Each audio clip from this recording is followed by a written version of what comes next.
Alright guys, so we're going to get rolling. Going to a place called Moesle Meats in Chicago. It's on the southwest side of town. I'm currently at the Pilot, and I don't remember the name of this town here, but it's on I-39 just north of I-88.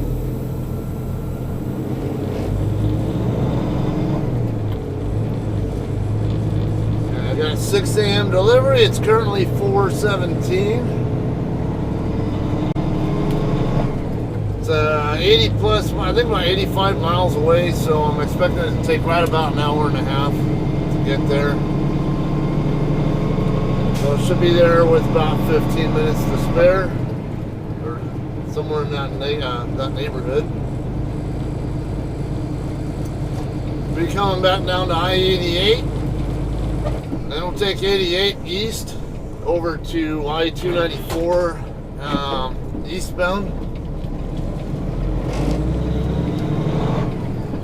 And short distance on 294 to I-55. We'll go north on 55. Well, it's east there. It goes right into Chicago.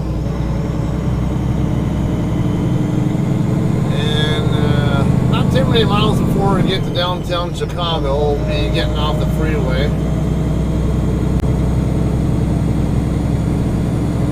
Okay, it looks like a left turn to get it back on. No, don't make that light turn on me. He's going straight into it, isn't he?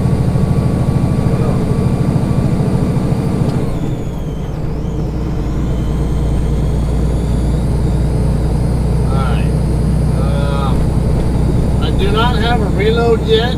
I was kind of hoping I would, but I'm not sure why the planners never planned me onto one. Maybe because I had my trailer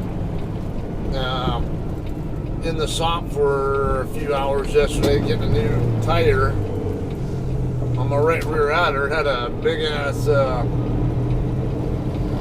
don't know what the hell it was. Like a staple, or like a industrial grade staple or something along that line. But it was causing the tire to leak pretty good. I actually picked it up from the shipper like that, but just trying to get, trying to make sure there was a really good chance this load would get delivered on time, and it took some. Probably some people might disagree on this, but I got the auto inflate system, and I wasn't having any trouble keeping pressure up on my gauges here.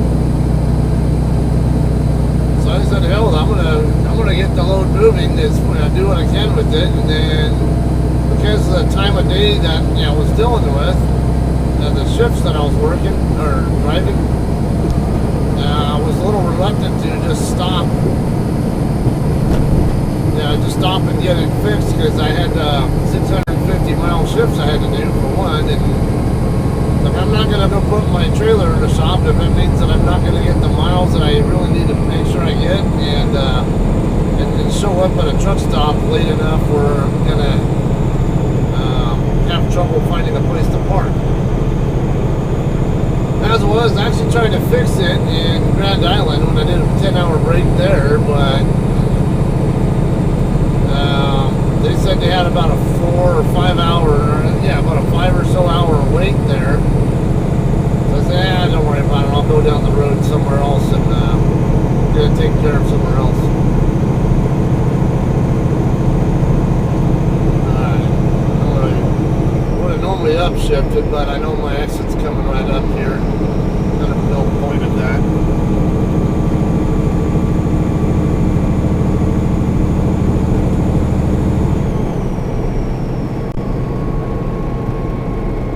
Now I have talked to a couple people about my dash cams recently, and I mentioned how the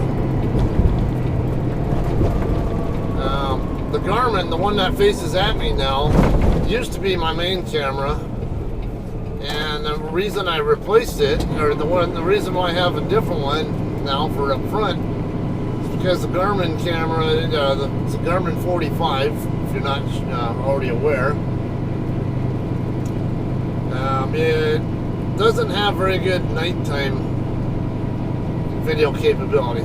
It's pretty good during the daytime, and the audio was great. At least I think it is. Actually, I much prefer the audio out of my Garmin than I do out of my Pinnacle, which is my primary Pinnacle 4K dual camera setup.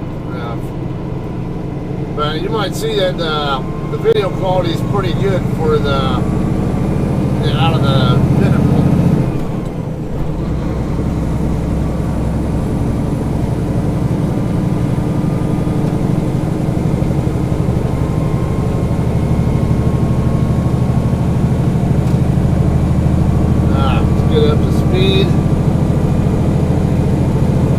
About 80 miles. I want to say it's exit 159 or something like that. It's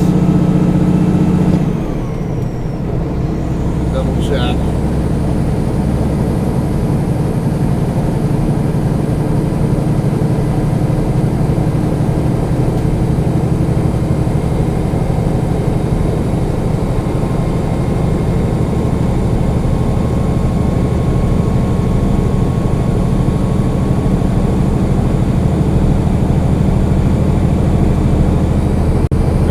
Going to get to a point where the speed limit for trucks is going to drop, which I'll have to deal with to some extent.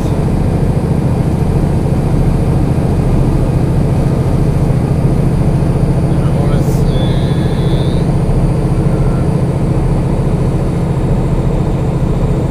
oh wait, yeah, I'm on I-88, so the exit numbers don't correspond. I had to figure out how many miles it is to 294.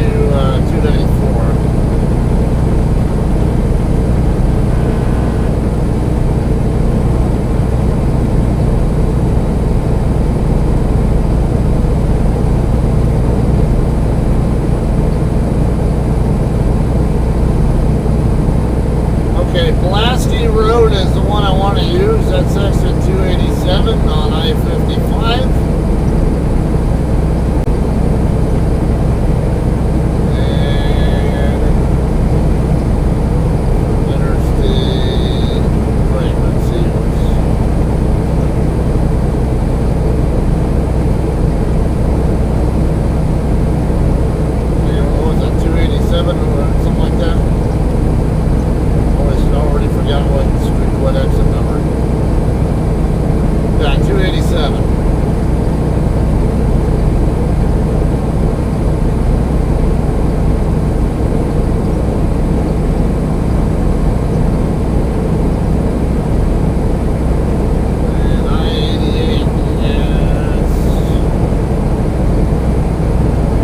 Be on 294 very long at all, maybe a couple miles.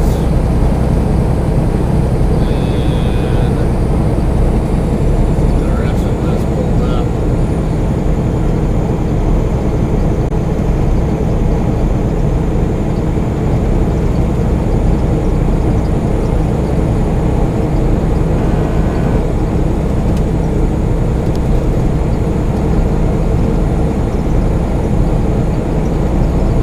Okay, so exit 138 here on I-88.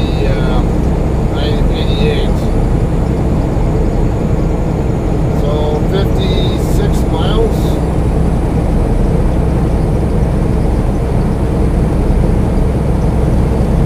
Yeah, 56 miles from here to I-294. Then a short distance down 294, maybe a few miles or so. And then east or north on I-55.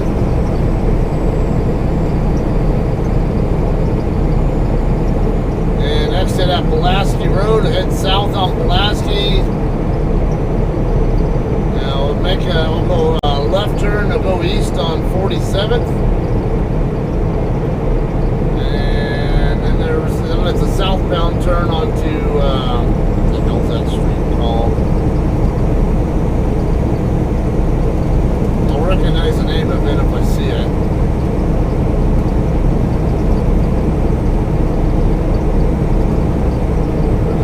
Sunday morning, so it should be a nice and easy trip into there.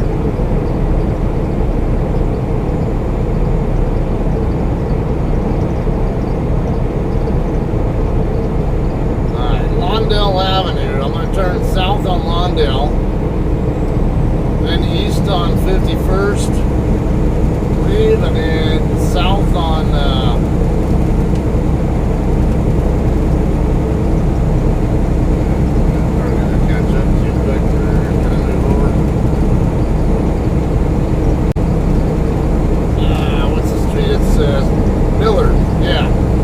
Millard Avenue, which is just a couple, just one block east of Lawndale, basically.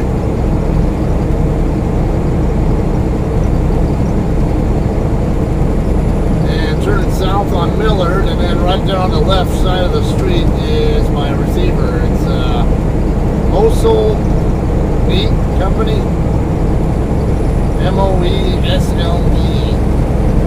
Not the address that was on my load assignment, but I found out that I guess they moved from now they were at a different facility, not too far away from there, a little bit to the northeast of there, or on South Tallman Avenue. You might find that one on a map also.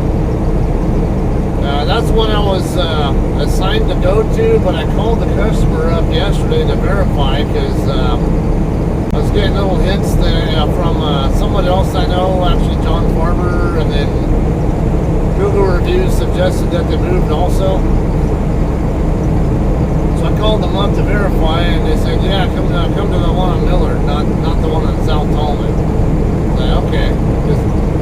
I gave my PO number just to be sure. I guess they still, I don't know, maybe they still do stuff over at the South Tallman location, but they wanted me to go to the Millard address.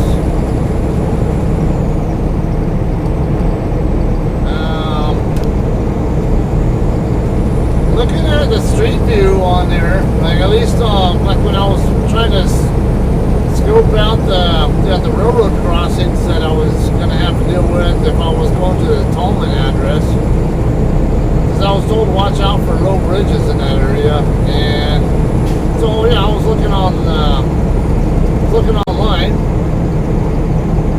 previously, and looking at particularly the railroad crossings, because that's where you're most likely to run into low bridges.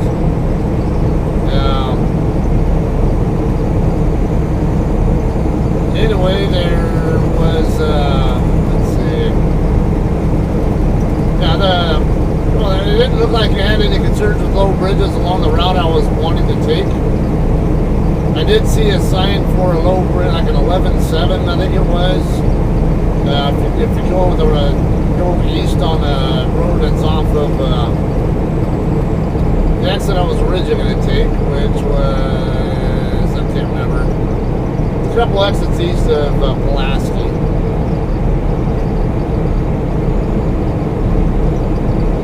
But anyway, yeah, it looks like it's a pretty decent looking area. I mean, not super upscale, but not a bad area either. Maybe upper middle class or something is the impression I get. I didn't look real hard, but the street view, it just kind of seems like a decent looking area, and that is seemingly that close to downtown Chicago. I wasn't really expecting that to be the case. And there are some neighborhoods not too far, pretty in the general vicinity of where I'm going to. So I was kind of iffy on it. Is this a good truck route? Because I mean, I try to stay away from areas that are residential, because where you have residential, you're likely to have slower speed limits, and then also there's a better chance there's going to be a truck restriction of some sort too, to keep you off the roads and not making noise and disrupting people who live there trying to sleep.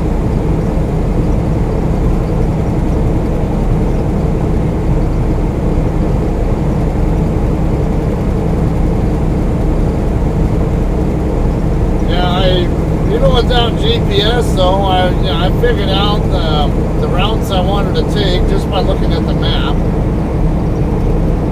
Now, to get to the Tolman location, I was originally going to take,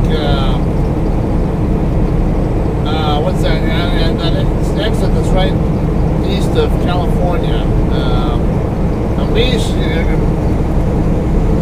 Coming into your area, I was thinking I would have actually considered live streaming this, but I want to get footage of me coming in there, get better, the better camera views and stuff, and not have any clipping or whatever. I decided to record instead.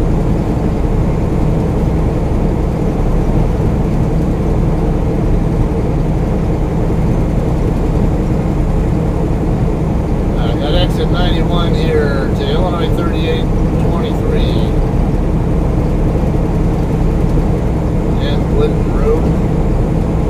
We've got 47 miles to go before we'll hit the 294 freeway.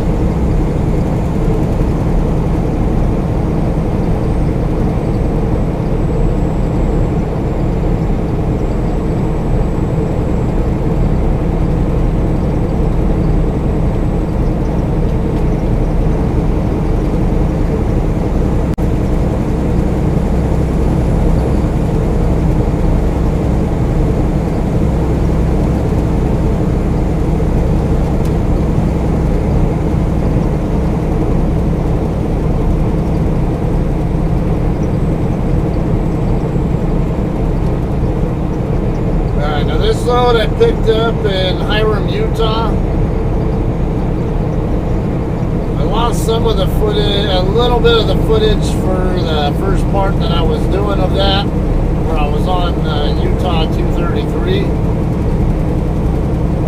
Basically cutting up from Pequot up to Snowville. Pequot would be on I-80. I-80, actually, that was Nevada. Yeah, Pequot, Nevada.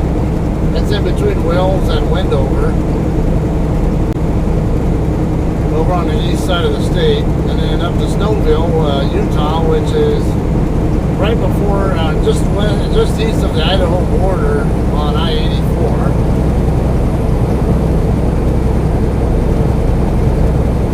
So I'm working on that footage still. It's,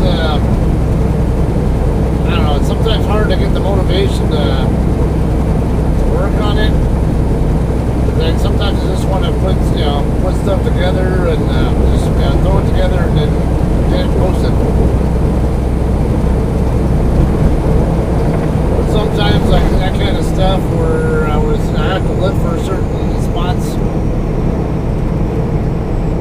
Or what I planned on doing was accelerating the video in some spots, but it didn't end up even, doesn't even look like it's going to happen. So I got the footage of me deadheading from that area basically over to Hiram.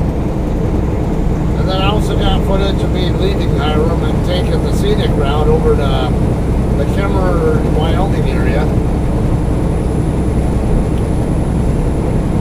That one is one I would have live streamed as well after I left the shipper, but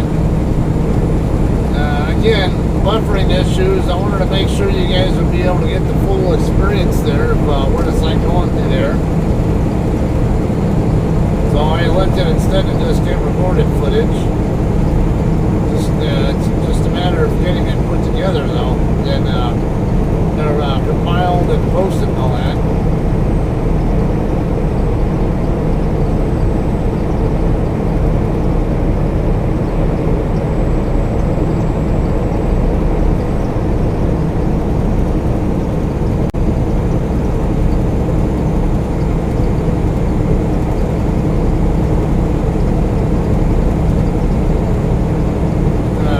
Interesting article I want to play once I get past this guy. I already have it queued up.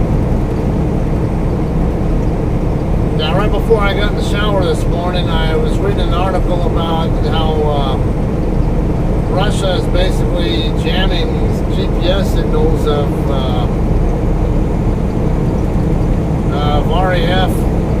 aircraft flying out of base in Cyprus.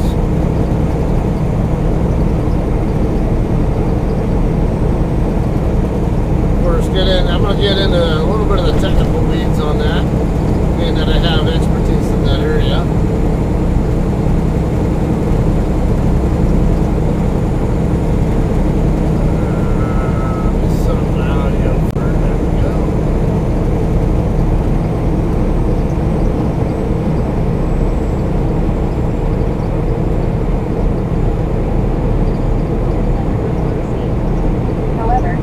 Like you abandoned that strategy about half. Right, that's not what I said. Russia is jamming Royal Air Force transport aircraft flying out of Cyprus, reports TheDrive, yesterday. RAF Atlas transport aircraft have been repeatedly subjected to electronic warfare attacks over the eastern Mediterranean according to reports.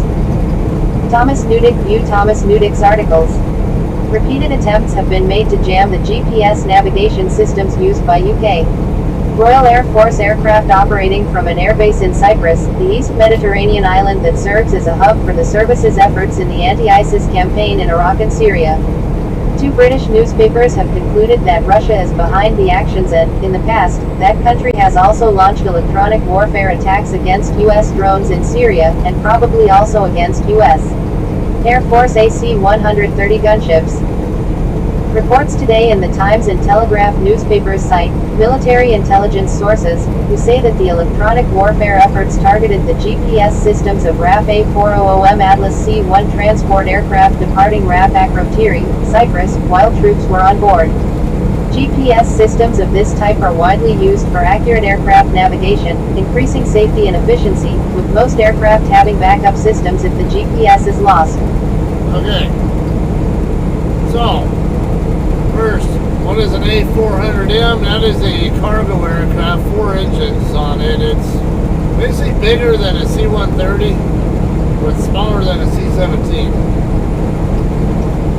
Some of you guys are like, what the hell? Some of you guys are thinking, what the hell is a C-130 and what's a C-17? Okay, C-130s and C-17s are both airframes that I used to work on. C-130 is a 4-engine turboprop, we call it a high-wing aircraft. Basically, the wings are mounted to the top of the fuselage. That's what you call high-wing design. It's a workhorse. It's been around since 1954. Been around a long time, and they're still producing them. And C-17, now actually the 130, at least the older 130s, they had a max takeoff weight of 155,000 pounds. The newer J model aircraft, I can't remember if they still have a 155 max, or they might have a heavier takeoff now, like maybe 162 or something like that, because they have more powerful engines on them. They have a six contour shaped propeller blades on each engine. And C-17 is a larger cargo aircraft. It's got a T-tail design on it. It's another high-wing aircraft. The wings actually kind of come down toward the ground a little bit, as it goes toward the wingtip. That aircraft weighs over 550,000 pounds fully loaded. So a big bird. The A400, I don't recall what its specs are, but it's basically in between. It's bigger than a C-130, but smaller than a C-17. I don't know if it's, I can't remember if it's heavy enough to be given the, what you call, quote-unquote, heavy designation. Now, an aircraft, air traffic control, which ironically, I was just talking to, actually, Jesse Wyatt, one of my friends who sometimes watches my channel, and his son is getting ready to going to the Marine Corps, and he's going to be an air traffic controller. It's like, why didn't you go in the Air Force to do that? Because they didn't have any jobs. I guess he had an interest in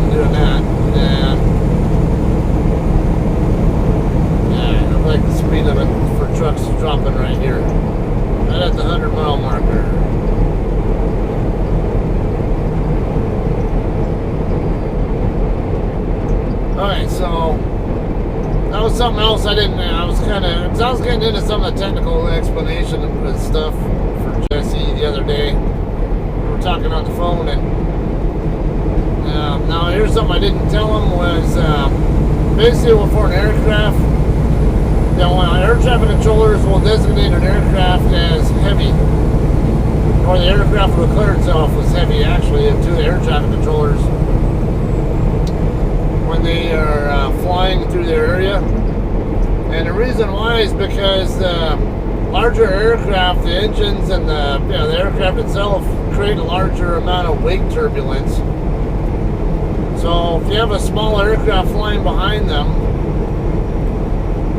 small aircraft flying too close behind them, whether it's crossing their path or following them, whatever, it can get very extremely turbulent, and it can actually cause the smaller aircraft to lose control. So what they do is declare themselves as heavy, and then the air traffic controller will try to keep them at I think it's a 5 nautical mile separation between the aircraft and anybody behind them. But even for a large aircraft, it's still getting a little bit turbulent, but not so much a concern for large aircraft.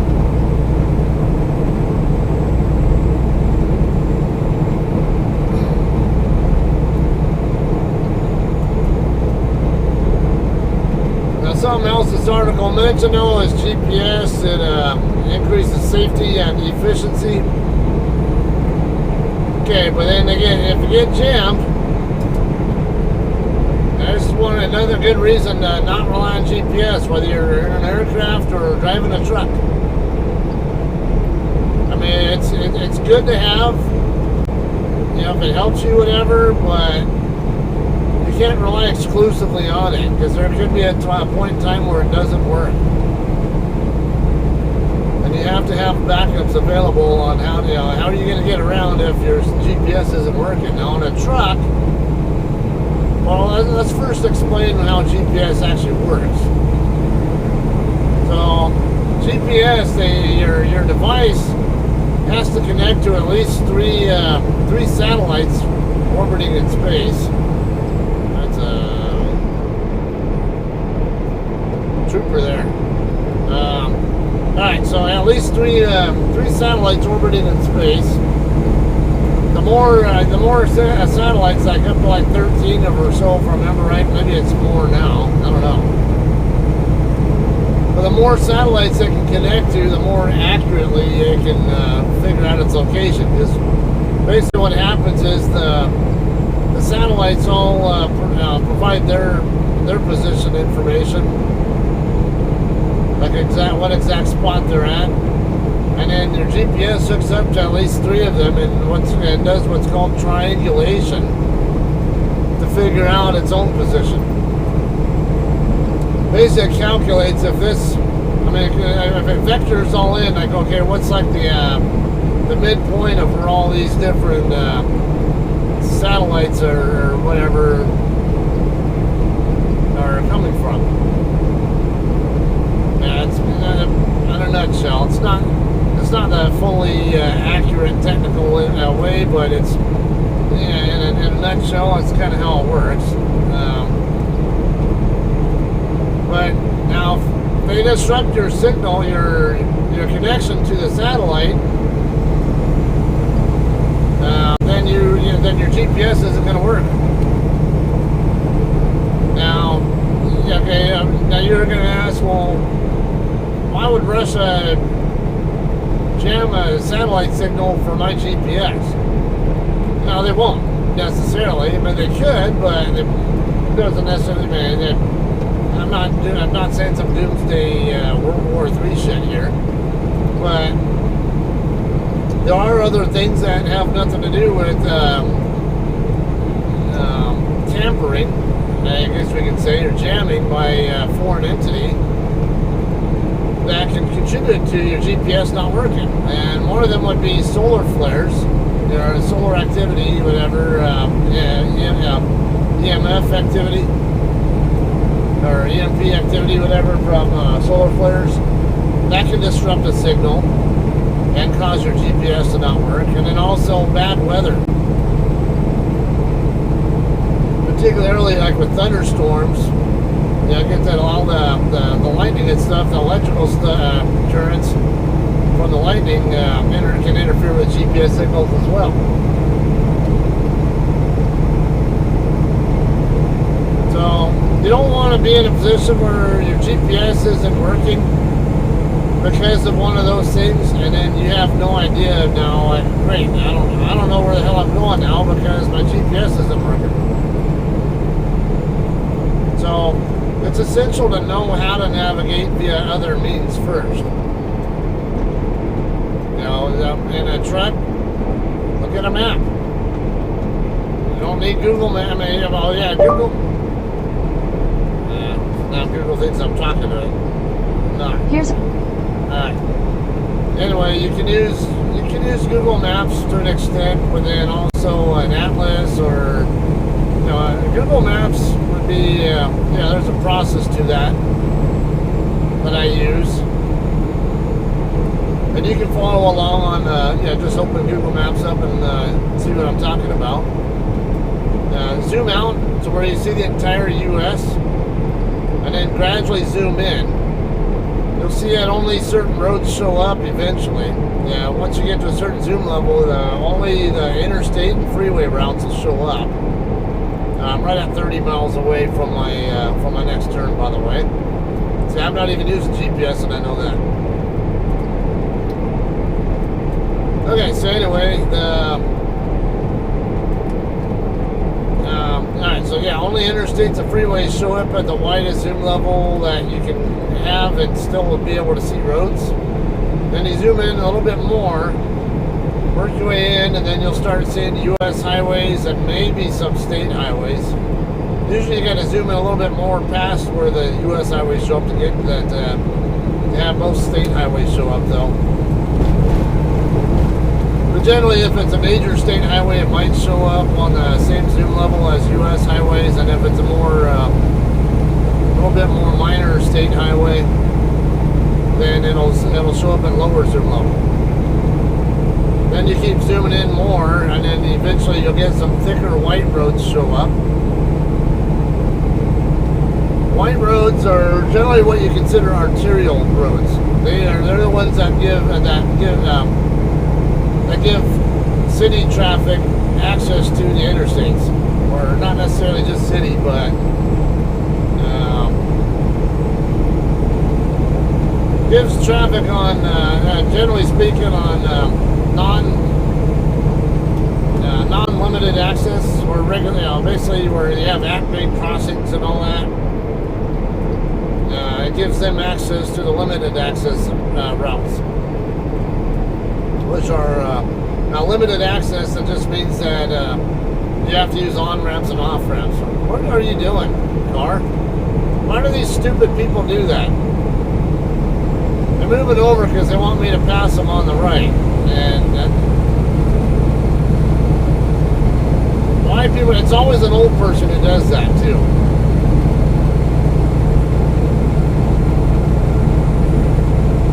I'll bet you it's going to be an old person.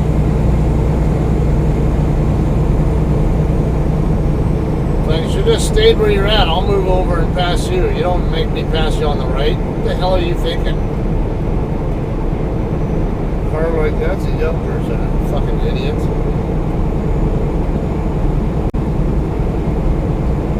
So if you do that kind of shit, you're a fucking moron. And I'm gonna call you that. What on God's earth would possess you to think that it's a good idea to appropriate to move over and just make me pass you on the right?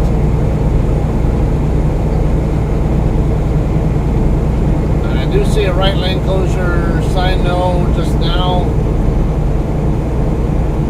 So I mean, it's a possibility he moved over for that reason, but I doubt it. Coincidentally, I think he only moved over because I was approaching.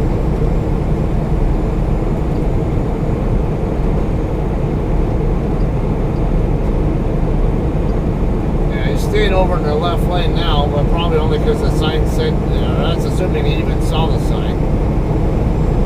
I wouldn't put it past him to have not noticed it though.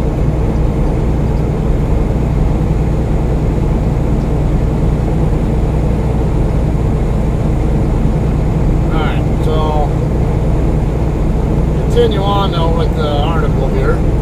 GPS systems of this type are widely used for accurate aircraft navigation, increasing safety and efficiency, with most aircraft having backup systems if the GPS is lost.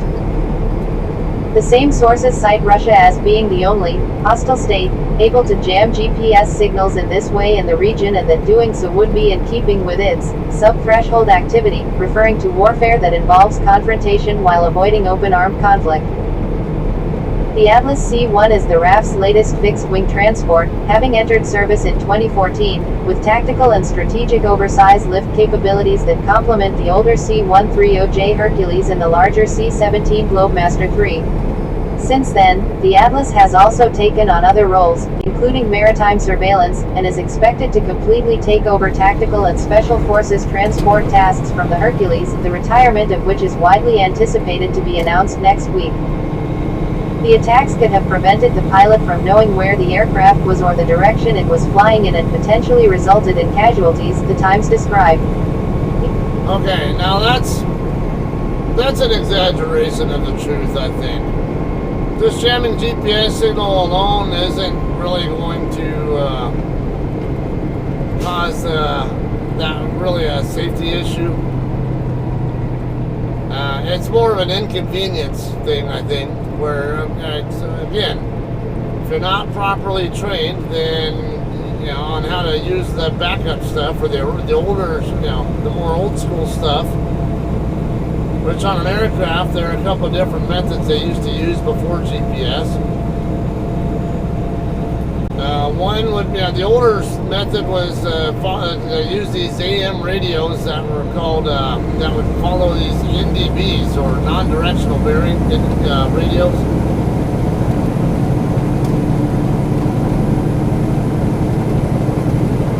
Alright, so, they only had so many of those around, going around the U.S. And they had, of course, AM, I think they have a longer range on them, but tended to not have what's called distance measurement capability. So basically, they have some of the technology they use. They can tell exactly how far away they are from certain navigational radio stations. And NDBs did not, I think usually did not ever have, now I could be wrong, it's been so long, but don't really have distance measuring capability. It's just, when you see your, you tune the radio to the frequency that the NDB transmits on, and then you can get, there are instruments in the aircraft that'll, basically tell you exactly what direction the signal's coming from. 294 for 24 minutes. Alright, anyway,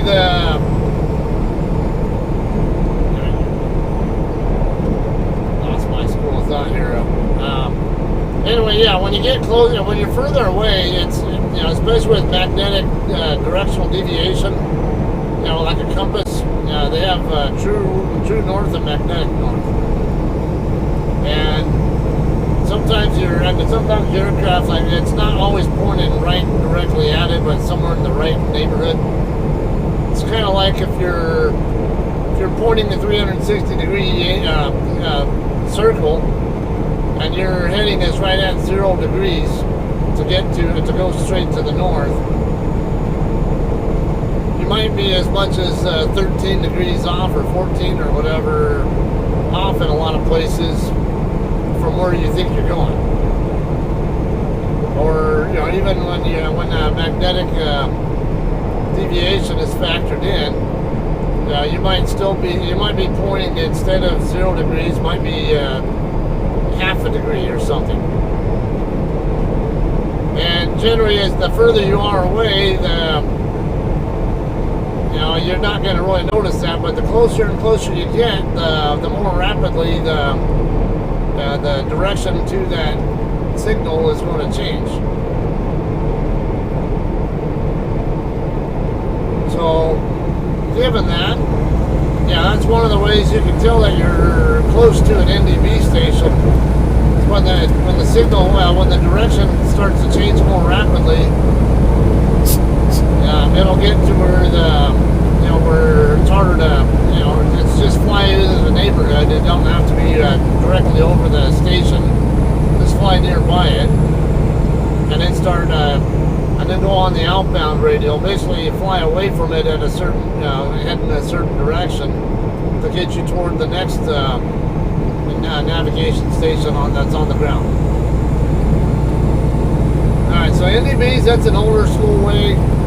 Then they started coming out with what were called VOR stations, or VHF, omnidirectional radio. What those do, you'll sometimes see them along the, somewhere, not too far from interstates a lot of times. It just looks like a white circular structure, whatever. It's I would actually say it looks somewhat akin to a sombrero, but it's all white normally, and it has all these different antenna things going, or small antenna looking things going around the perimeter of it. Okay, so what it is, it transmits in every direction basically. And that also, the aircraft can have use distance measured equipment most of the time. It's called DME to figure out not only what direction they need to head to point at that station, but how far away from it they are as well.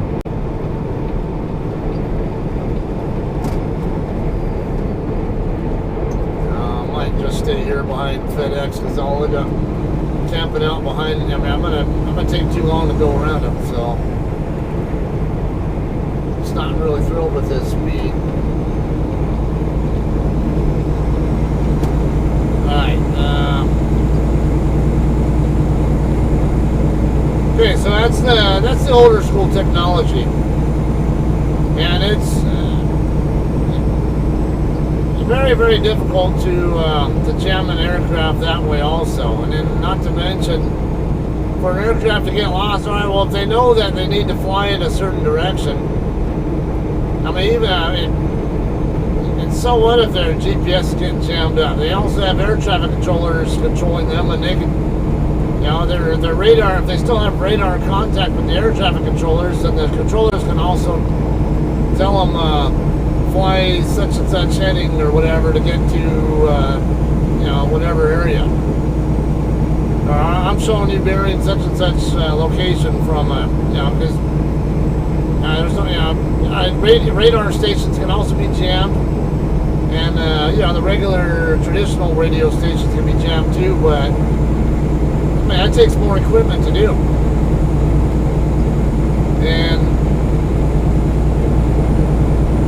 not to mention there are civilian aircraft that are using this stuff as well. So I don't think it's really a safety concern. It's more of an inconvenience thing. They're just trying to annoy or maybe even trying to get certain intel based on what they're doing. That could be another thing. They might be seeing, they might be doing something just to see how the RAF, how the British react, or other agencies, whatever. Because there could be some kind of intel out of the reaction that they're trying to get. Each Atlas can carry up to 116 fully equipped troops, although a mixed load of personnel and cargo is more common. However, the same account noted that none of the attempts were successful. It is also unclear what, if any, effect the attempted jamming has had on civilian aircraft operating over Cyprus, but it appears that relevant notices to airmen, notices filed with an aviation authority to alert aircraft pilots of potential hazards, have drawn attention to degraded GPS signals in the region in the past. This is an example of another state being hostile and reckless for no apparent reason, the unnamed source added. These are transport aircraft bringing in spare parts. It's not like they are fighter jets. This suggests that efforts have not been made to interfere with the GPS or other electronic systems used by the RAF's Typhoon fighter jets that are deployed to Akrotiri to take part in combat operations in Iraq and Syria. In recent weeks, these Okay. So they're over sensationalizing the safety risk. Well, and actually, I mean, and that could be another thing too, because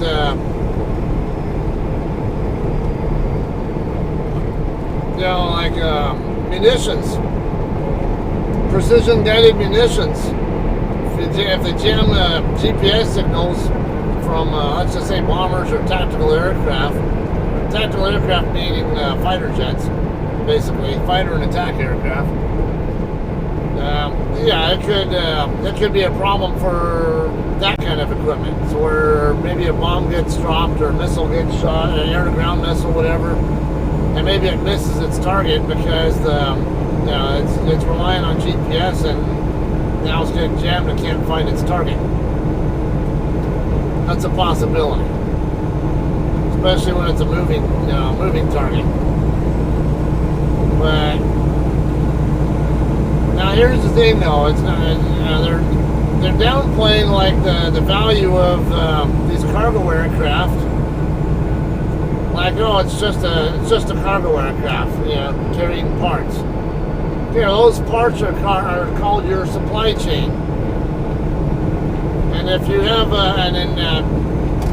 any good war, is a lot of what makes the difference between how formidable an enemy is versus how easy they are to defeat lies in how quickly can you disrupt their supply chain, or how efficient is their supply chain. Now, how well organized and efficient is it? Because the more well organized and efficient it is, the more extremely difficult to impossible it's going to be to stop them from continuing their mission. Let's say let's say you have an offensive German front in World War II.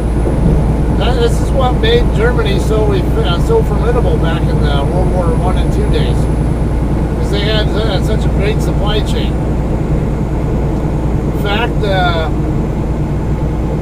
Autobahn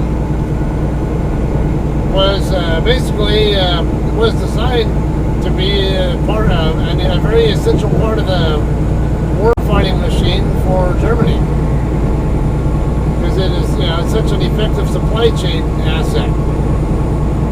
And that's actually how our own interstate, that one I'm driving on, was designed, was made also. It was, Dwight D. Eisenhower. He was a 5-star general in World War II, and he oversaw that. Saw the European theater, and he saw how incredibly effective the German Autobahn system was for Germany's supply chain, and why they were so effective at moving so quickly in a lot of places. So he decided we needed to have something like that here in the U.S. because it's how useful it is for that purpose, for military reasons. So just an aircraft bringing some spare parts. Okay, well, when you got an aircraft that's grounded, and I remember I used to be an aircraft mechanic, and I'm waiting on my part to show up so I can make my plane flyable. Well, now if you hold my aircraft, my supply aircraft from bringing me my parts, then my airplane can't fly either. Now it's just a paperweight sitting on the ground, and it becomes a target. So there's no way is that just a supply aircraft, like a spare parts aircraft.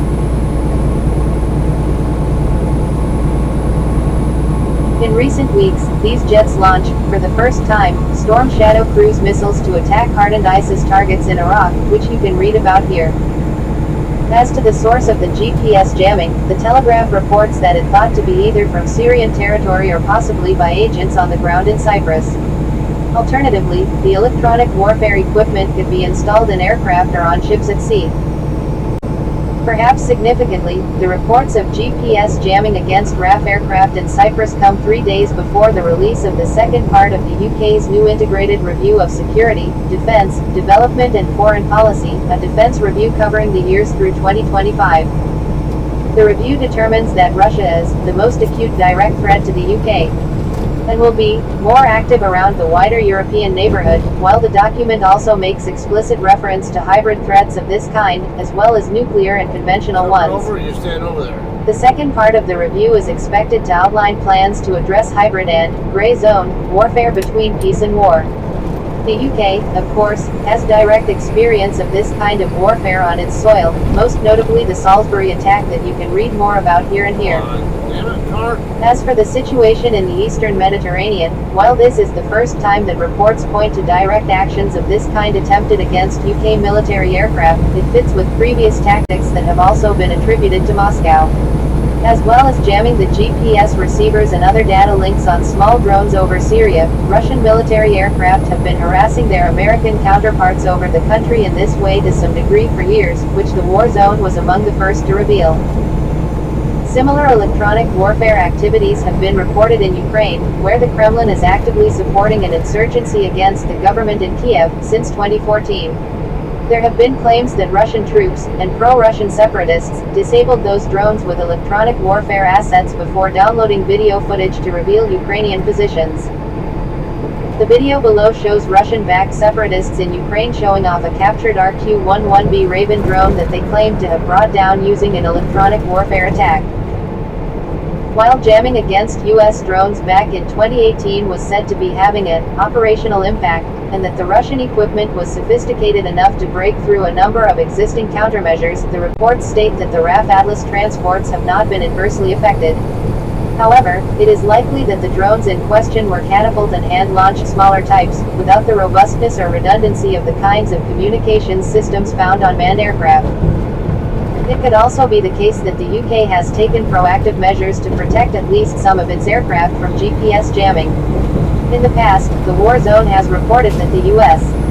Army was adding anti-jam equipment to a fleet of discrete special operations spy planes in response to operational requirements in the Middle East. Anti-jam GPS is meanwhile being deployed on many platforms, including U.S. Marine Corps F/A-18 fighter jets, for example. In 2018, U.S. Special Operations Command did admit that U.S.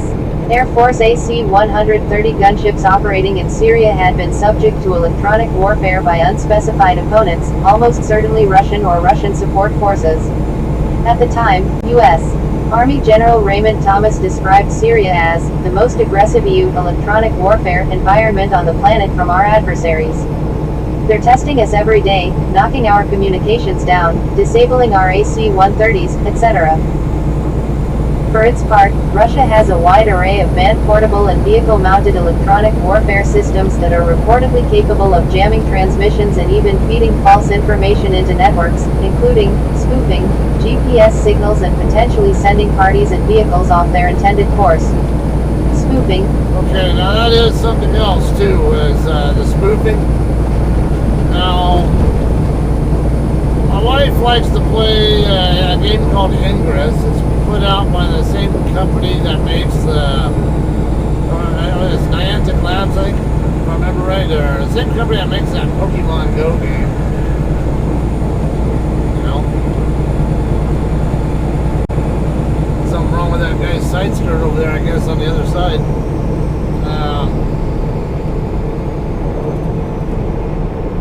Anyway, spoofing means basically making it look like somebody, like you're somewhere other than you really are. Now, in this game, Ingress that my wife plays, basically it's it's the blue team versus the green team, basically.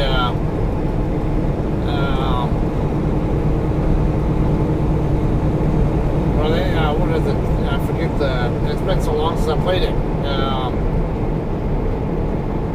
The Enlightened, or I think it's the blue team, and then I forget what they're called, but anyway, there's a way that people cheat in the game a lot of times to try to be in a, because you have to be actually at the physical location where these portals are at to attack them or whatever, or hack them, whatever. And a lot of times people playing the game will cheat and they use some kind of spoofer thing to basically trick the server into thinking that they're actually at the portal when they're not really there. And that's a method of cheating. Now, if you can trick the server, then then that's what they're saying here, is that perhaps the Russians could trick an aircraft into thinking it's somewhere other than it really is, and then that could be what they're trying to do. I mean, they might be just testing some of their own capabilities out and just seeing what kind of reaction comes up, and even if it's not going to cause an aircraft to crash, they're looking to see if the aircraft gets confused or whatever, and how effective it is as a military tool to slow down or deter or completely disable an enemy's capability to wage war against you. Spoofing, an aircraft would potentially be far more dangerous than a simple GPS loss, since the crew could be led to believe they were in a different location. Russia has also publicized its use of these assets, including claims in 2018 that it had been able to neutralize drones attacking Khmeimim Air Base and Tartus Naval Base in Syria using electronic warfare systems. There is a possibility. Okay, so again, if the manned aircraft are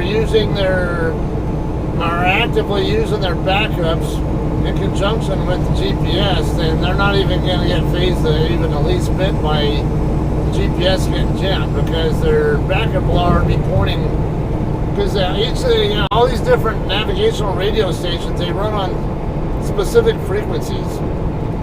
And they're all on different, all the radio stations in different areas are running on different, are actually transmitting on a completely different frequency from anything else in the area. So, if you have, let's just say, I'm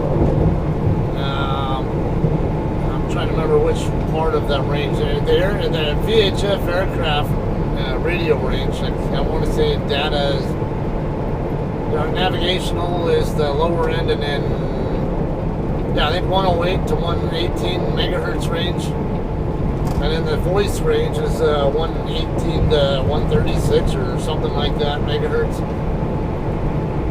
It's been a bit. Maybe correct me if I'm wrong there.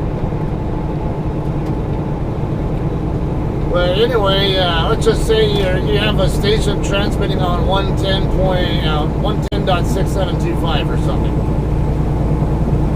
And then another station will transmit, and nearby will be transmitting on a completely different frequency. So the only thing that's transmitting on that frequency that is the one that you're expecting to fly to or from. And you can still, you can't stop a compass from telling you what direction you're facing. The aircraft have compasses, and no matter, I guess you can't interfere with them with magnetism, I guess, but by making it face the wrong direction. But that's doing some other stuff that jamming a GPS system is not really going to do anything about. So there has to be more activity in there besides just jamming GPS if you really think you're gonna cause a lot of problems for a well-trained manned flight crew.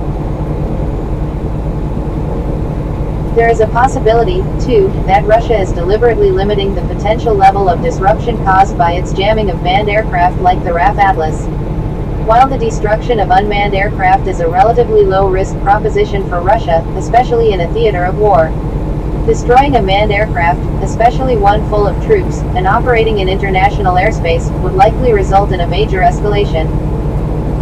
With that in mind, it could well be that the activities in Cyprus are intended to be seen as Moscow sending a signal to the UK, showing that it is capable of interfering with British and Allied operations in the region with relative impunity, should it so desire.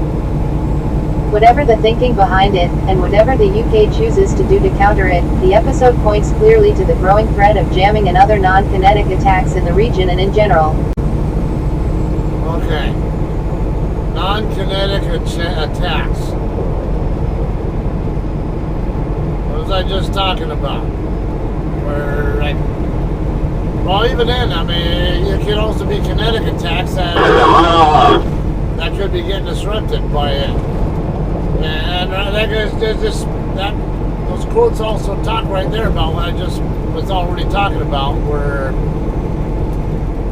you know, Russia could be just trying to get certain intel. You know, they already know what they're looking for, and they're just, you know, using their tactic there to gather what intel they're trying to get, or something. I don't think they're really necessarily going to be trying to show the British that they're necessarily. They don't. You know, obviously, the more capability they show to an enemy, the more gives the enemy capability to figure out ways around it. It's a cat and mouse game. I get on 294 southbound now.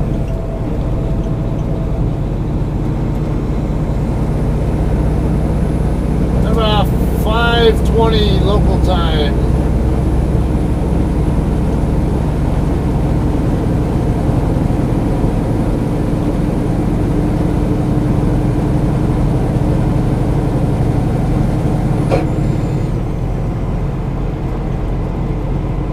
It won't be on this highway very long before I end up on 55 northbound.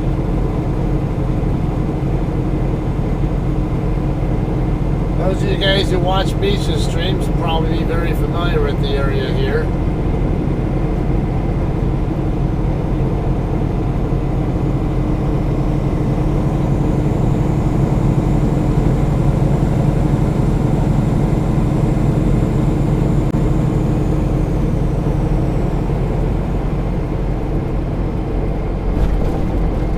Contact the author, Thomas at thedrive.com. Alright, so that's the end of that article there.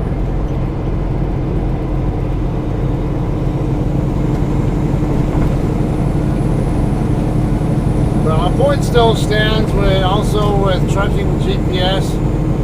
There is going to come a point in time where you need that thing and it's not going to work for you, because even if it's just solar flares or thunderstorm or whatever other kind of weather-related activity. Or it could be some other problem. You never know. So know how to get around and have a backup plan. Like me, I don't need the GPS. I already know where I'm at on the map. And I already know exactly what route I'm taking to my customer. From turn by turn, I know exactly what I'm looking for.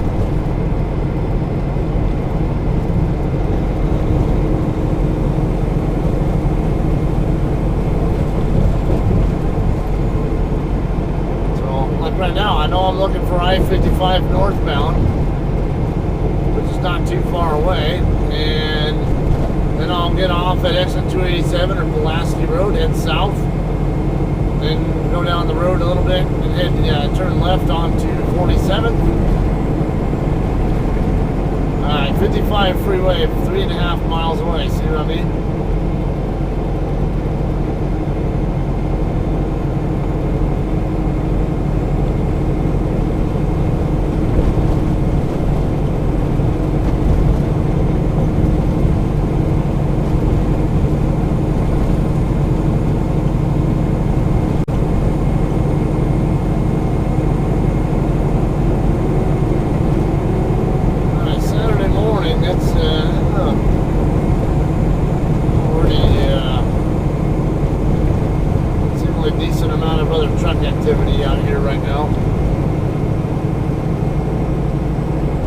Gets a lot heavier. But yeah, there's a decent amount going on here already with trucks.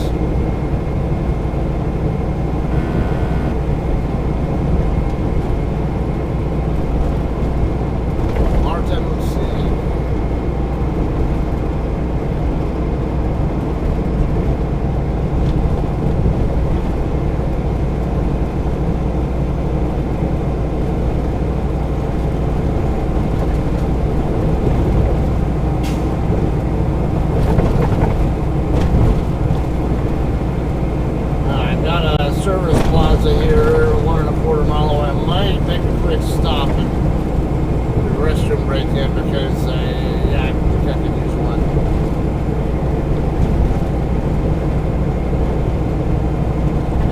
How many miles have I done so far? I've done 68, so less than 20 to go.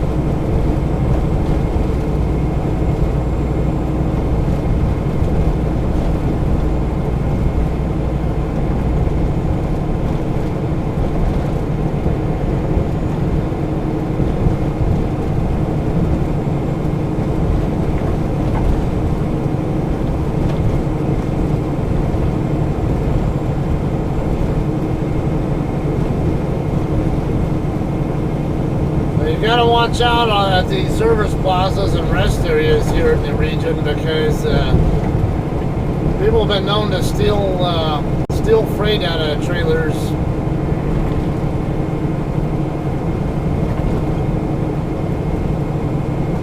Now, if your trailer's not, if you don't have a lock on your trailers,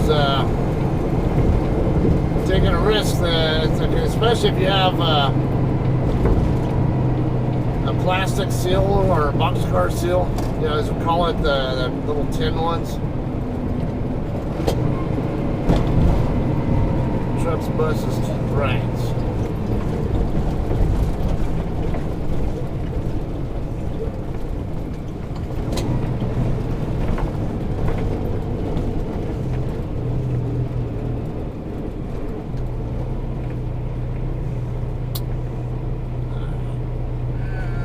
If I'm gonna find a place to park there, so I'm gonna just park here temporarily. I don't want to, but if I can't be sure I'm gonna find a place to park, I'm not going to.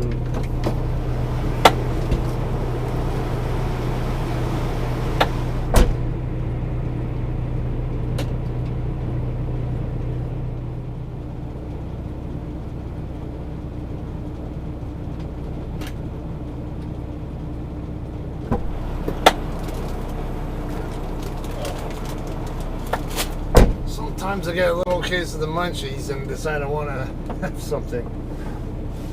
I don't eat a lot of chips, but I kind of just feel like I might want them.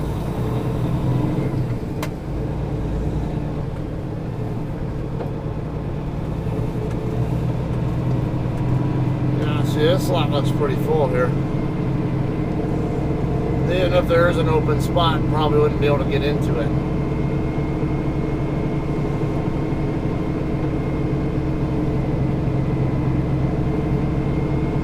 The rest areas and service plazas in general, they tend to fill up later. Oh, there's actually a spot right there, but that's the only one.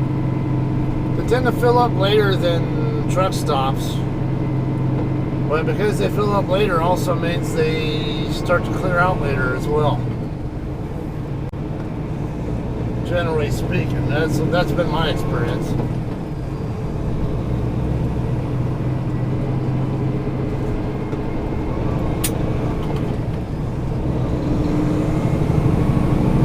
So if you're new to the trucking industry,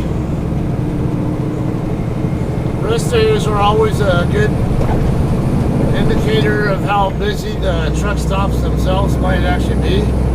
Oh, actually, I need to stay here because this is 55 coming up right here.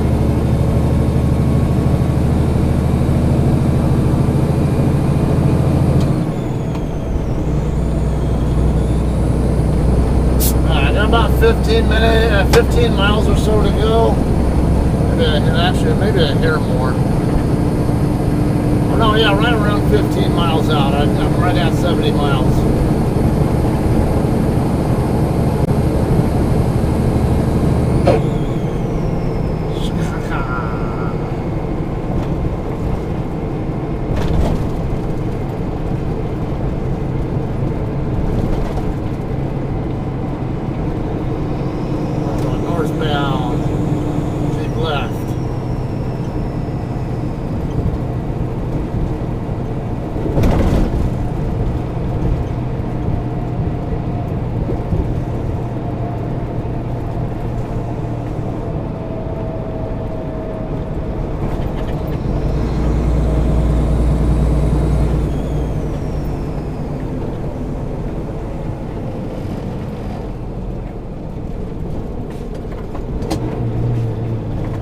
15 mile an hour limit, and these guys are flying through there at like 25.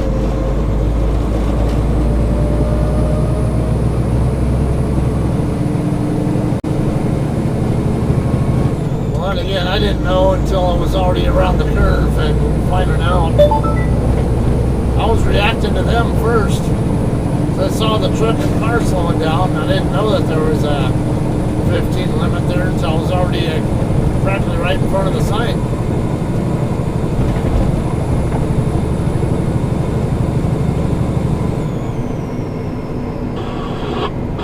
Express, you know there's another lane, right? Off the shore lane. Shore lane.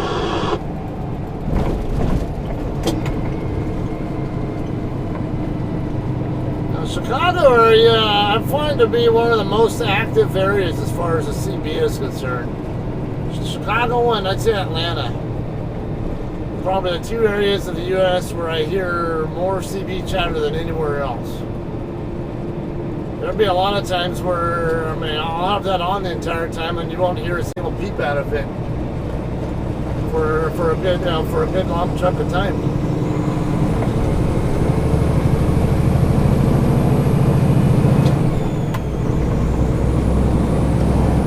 Okay, it looks like it's 10 miles from here to the Pulaski exit, because this is exit 277 coming up.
First section here, US 12, US 20, and US 45 southbound. LaCroix Road. Well, it's south and north here.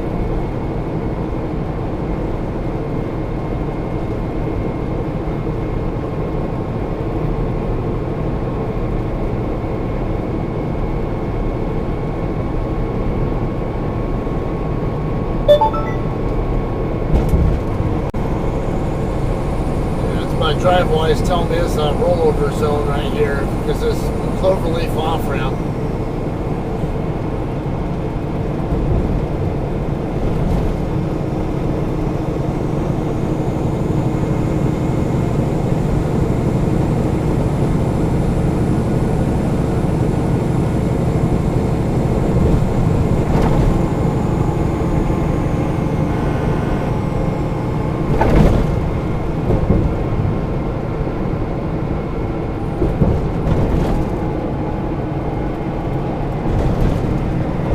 If it's only 10 miles, then it might actually be at least a few miles down Pulaski Road. It doesn't really look like it's that far down, but it might be a few miles down the road before I get to the turn on to 47th.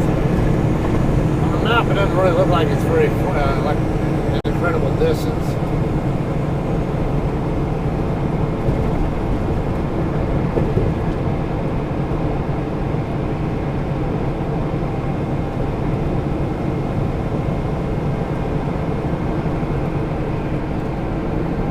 Alright, 280 mile marker here. So 7 to go. You're right in the ballpark of 45 after once I'm off the freeway. 5 minutes to Chichettle. 11 to Dan Ryan. Now a lot of people probably call it Cicero or whatever, but It's not proper Italian linguistics there. It's that is an Italian word, I believe. So when you have a C followed by a vowel, or actually particularly an I or I think an E also, the C has a ch sound in Italian. So cicero.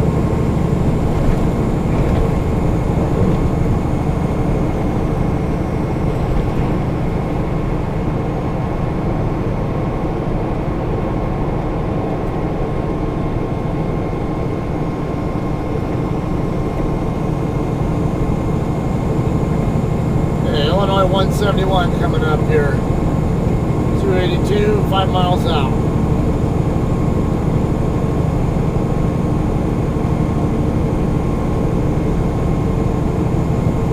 Now, the problem I have here about not having a pre-plan already is I don't know what direction to go after I'm empty. I'm ready for a reload immediately, and we could go in any direction from here. I could end up going up into Wisconsin, possibly to Plymouth for Sargento cheese load, or I could end up going up to Green Bay for a beef load there, or I could end up going over to Michigan, the lower part of Michigan for a beef load. Or could end up over in Logansport, Indiana, or somewhere. So there's pretty much any direction I could end up going, and there's a really good chance that I'm going to be empty before our planner even comes in. So I'm gonna likely have to sit somewhere, and I'm not going to really want to leave the customer's facility if I can avoid it without knowing what direction to go from there first. So I have to otherwise play a guessing game. Am I going to go the right direction if I decide to PC over to the nearest truck stop or somewhere? Not necessarily the nearest truck stop, but somewhere just to hang out.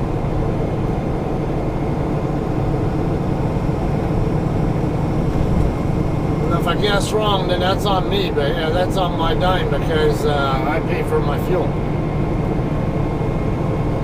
So if I go like 10, 15 miles in the wrong direction, and then it turns out, basically I find out later on that they want me to deadhead somewhere, some other direction, then it costs me money and fuel to go in the wrong direction and come back to where I was, because I'm only going to get paid for the miles from the customer to the next shipper.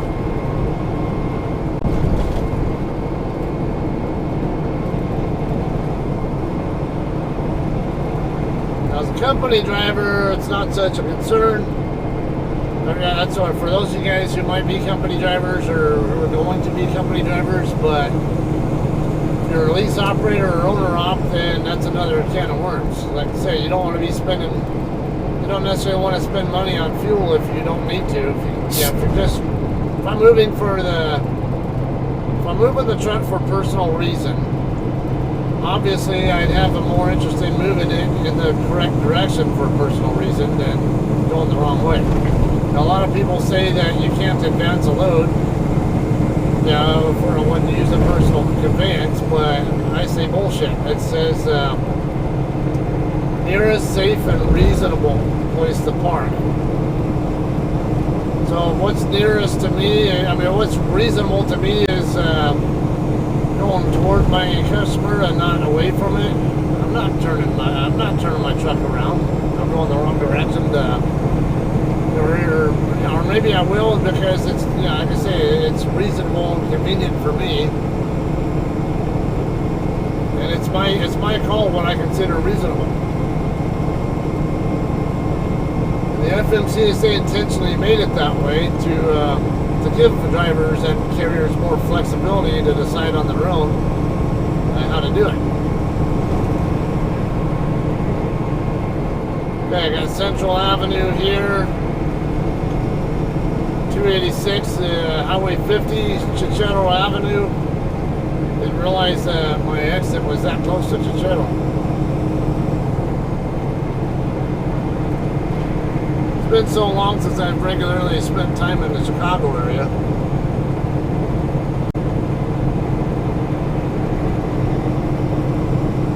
The Sierra England does a pretty good amount of freight here in the region, but JCT not so much. We have more limited number of routes we do into and out of this area.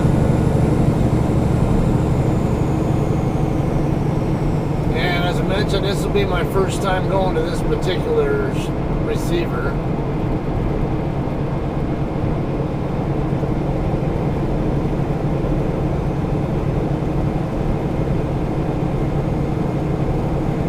Pulaski Road coming up 1 mile away.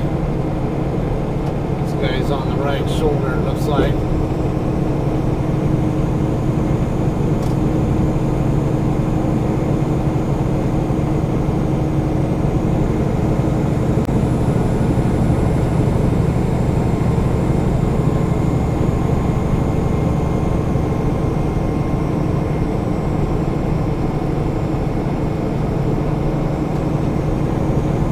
I did see the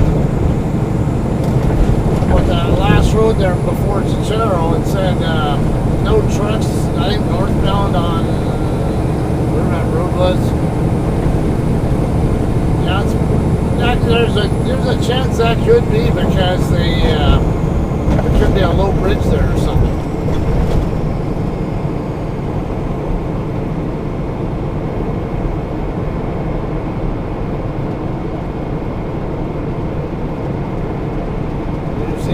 Lithuanian culture.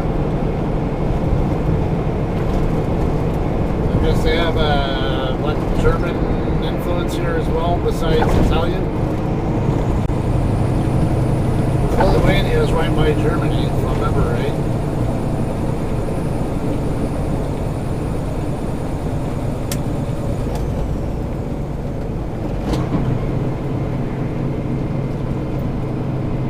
Now this one I knew was going to go over the tracks in Truck Detour North, Pulaski Road. Yeah, and see there's a container truck coming from the same direction I'm going, so that's another good sign. And a friend of mine told me, who's familiar with the area, told me it was this should be a good truck route. Alright, I said no turn on red, so I gotta wait for it to turn green.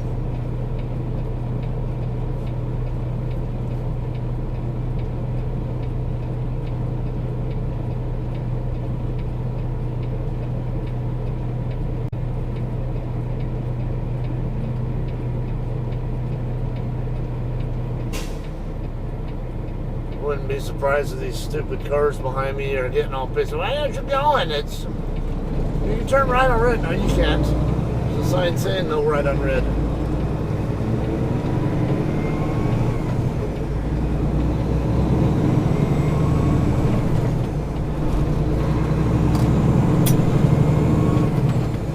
Okay, it'll be a left turn. A bit down the road. I just don't know how far. I'm expecting there to be a traffic light where I turn, but I do expect, I think I will be crossing some other tracks. Let me pull it up on the map just to be sure. I think I remember there being some other tracks that I was going to see.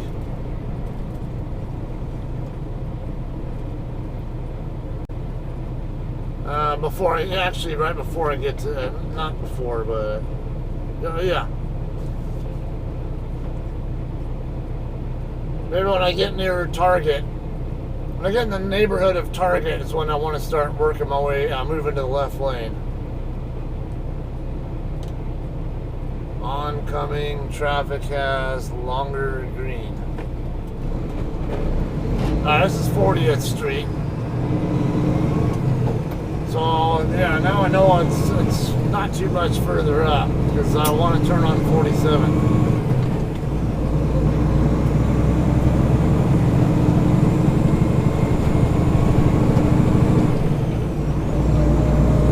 make sure these guys can't screw me out of making my left turn.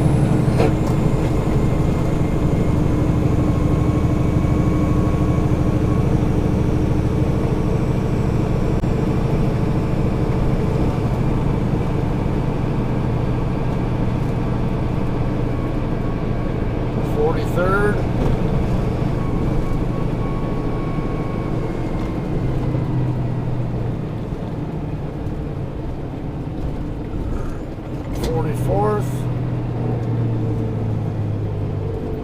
And of course, here's the target.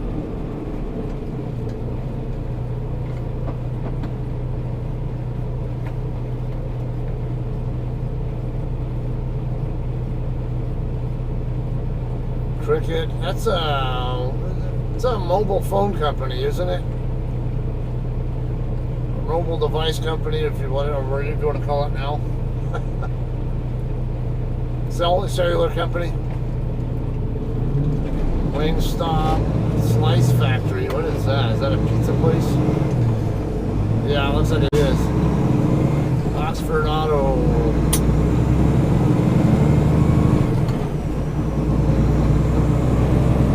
Like Slice Factory's getting their delivery.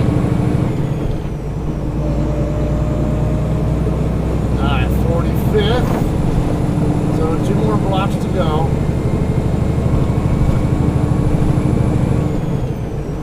And I do believe this light here is going to be 47th.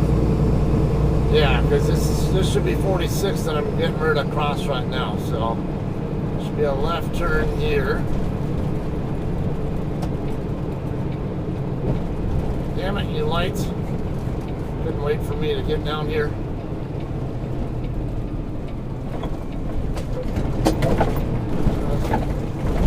Yeah.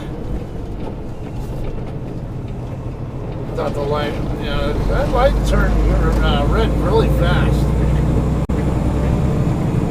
It was green right before I committed to even entering the intersection. Okay, just right before that overpass I see up ahead. This will be a right turn onto, I know it starts with an L. Okay, should be that traffic light up ahead. That's where I'm going to be turning right, I'm pretty sure.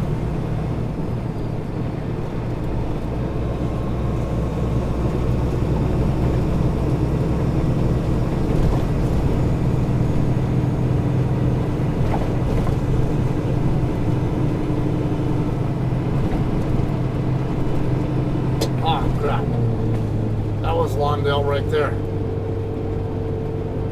I'll just go back around. I can use the next major street and come back around. I didn't realize that was it.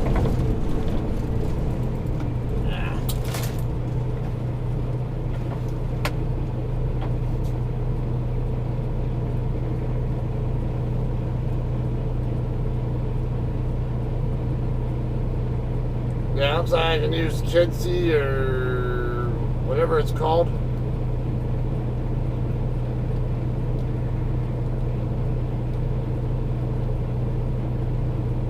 I think this is 2 lanes here. I think I'm blocking both of them.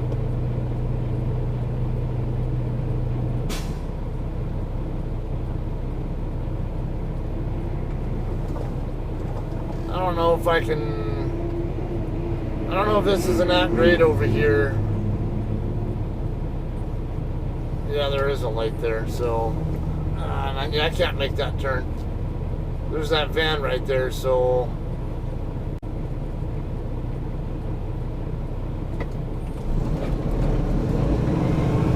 it's too sharp a turn. I'm not gonna attempt it.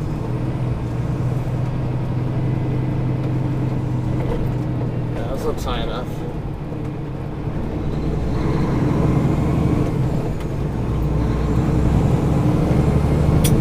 Didn't see any low clearance signs, and it looked like it was tall enough, so. Is this 1 lane or 2? I don't see any lines here.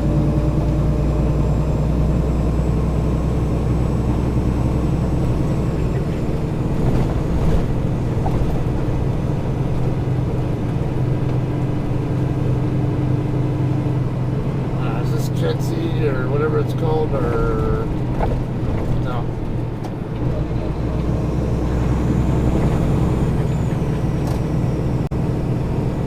I think the light coming up. I was expecting the light to be Lawndale, and then the next thing you know, I'm passing Lawndale and not really thinking I was looking for a lighted intersection.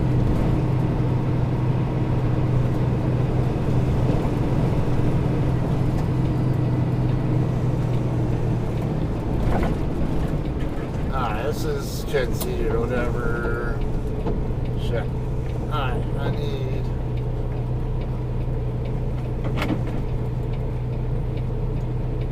Man, this is not good.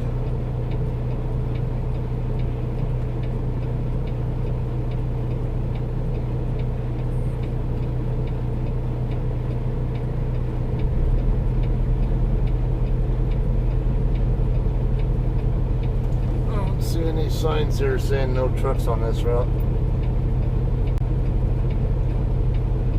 Stay in the straight lane, come on.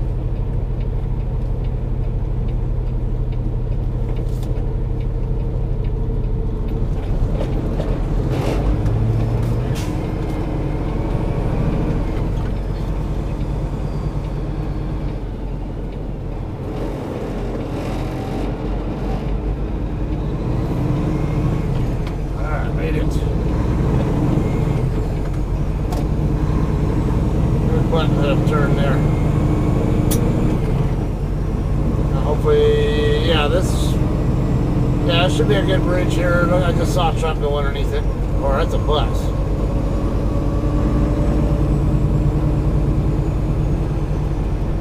But you really gotta watch out for low bridges here, so.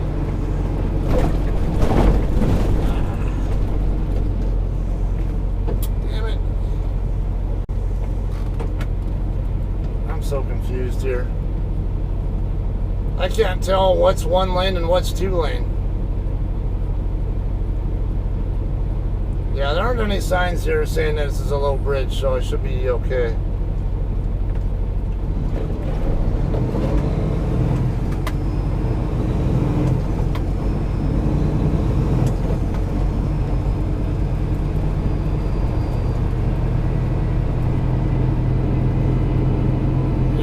Looks tall enough.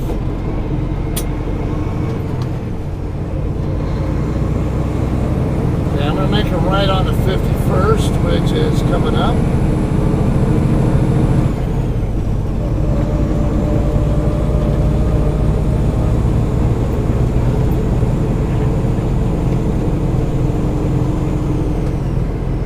Should be this light right here.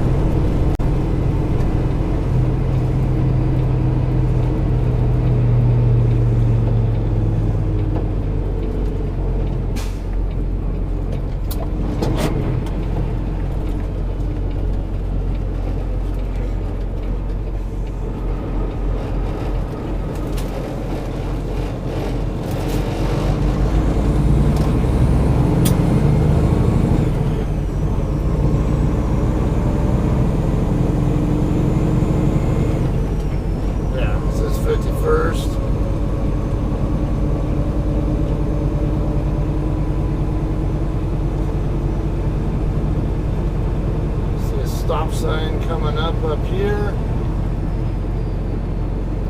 So this does not look like a street that really should have trucks on it, with all this residential stuff around.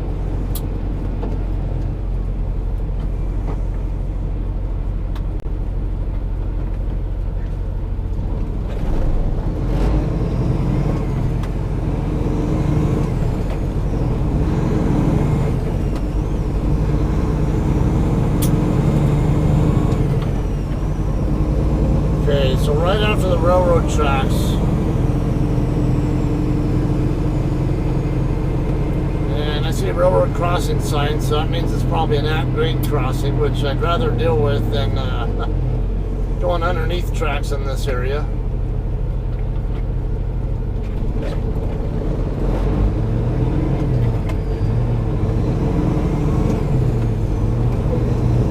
It's an Amazon facility right here.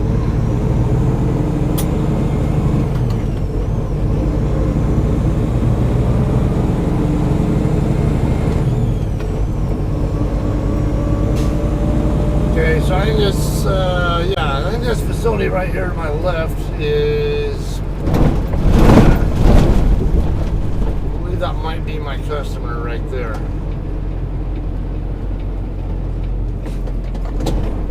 This is the street that they're on? What the?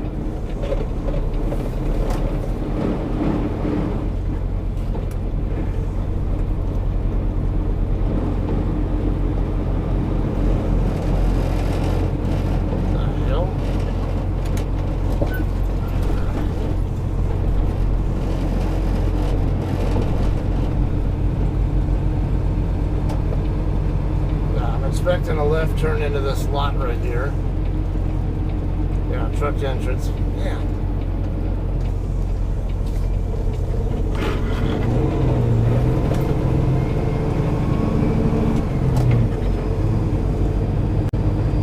We'll come over here, over to the side, and then we'll find out where to check in at. Yeah, right on time.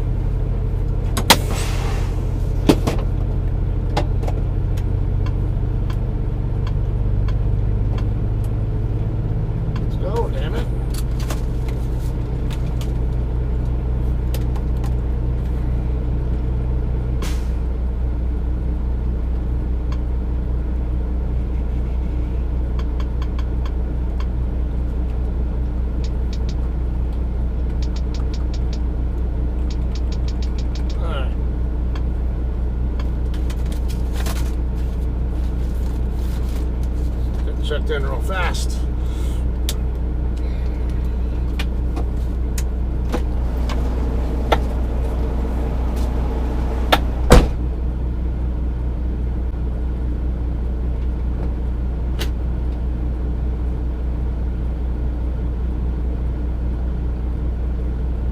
To a cloud-based system, and we had all just moved onto Microsoft Teams, and so we were ready to send our whole workforce remote. We set up. Yeah, that didn't look like the best area right here. The graffiti all over the side of this building next to me. Okay, so they seem pretty friendly here. I think there were some complaints about their customer service skills, whatever, in some of the reviews, but they seem friendly to me. Alright, so I gave her my phone number. She's going to call me up and let me know when they got to get their trucks out of the doors. And then once they're done with that, then they'll call me up and give me a door assignment. What is this place here next to me anyway?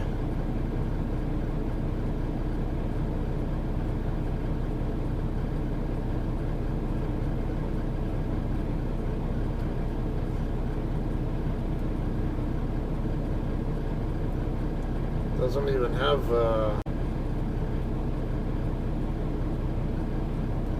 what is this?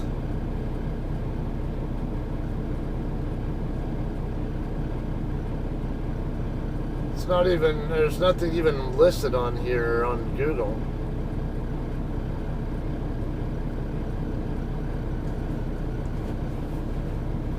I'm trying to figure out what, I don't know what exactly this facility is here next to me, but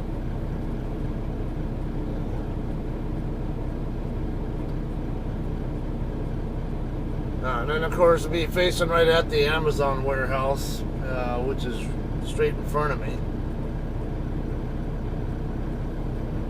So let's see.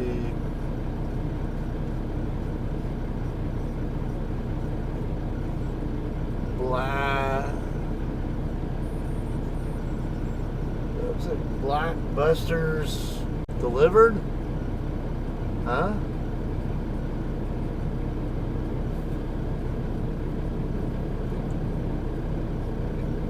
Illegally parked and unauthorized vehicles.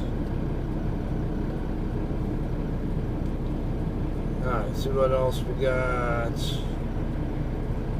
Man beat girlfriend's 7-year-old son to death with a hammer? What the hell's wrong with people? Why the hell would people do that?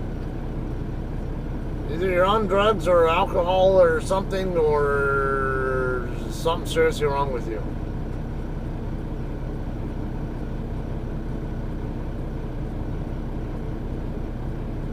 Told authorities he just lost it.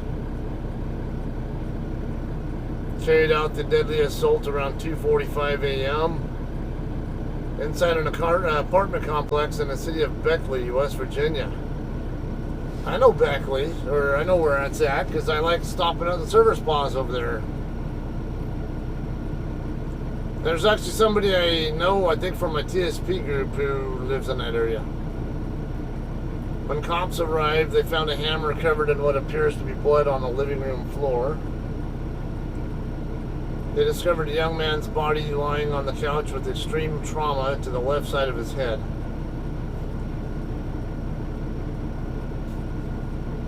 A 24-year-old mother, identified by the outlet as Felicia Brown, was found at a neighbor's house bleeding heavily from apparent stab wounds to her face.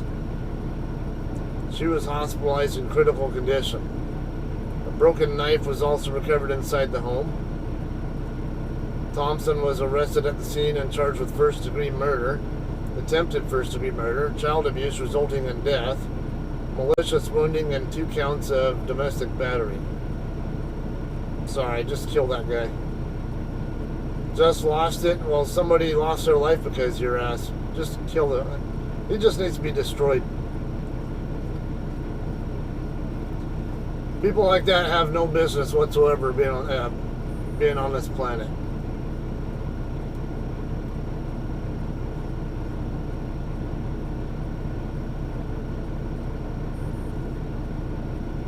Scathing Inquirer article reveals Carson Wentz planned exit from Philadelphia Eagles almost immediately after benching.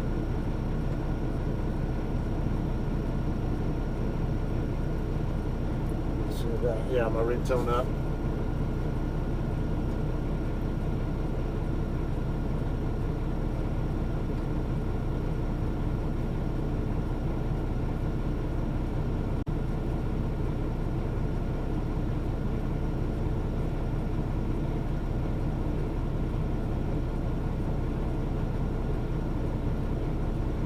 Nothing really new on the article from what we already debated yesterday. It's just a theatrically written collage of reports and his response about thinking things might be over at the Green Bay game.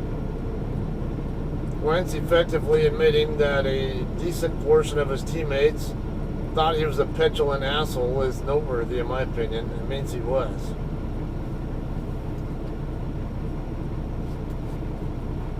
The sooner this saga is over, the better. The Wentz exit sadly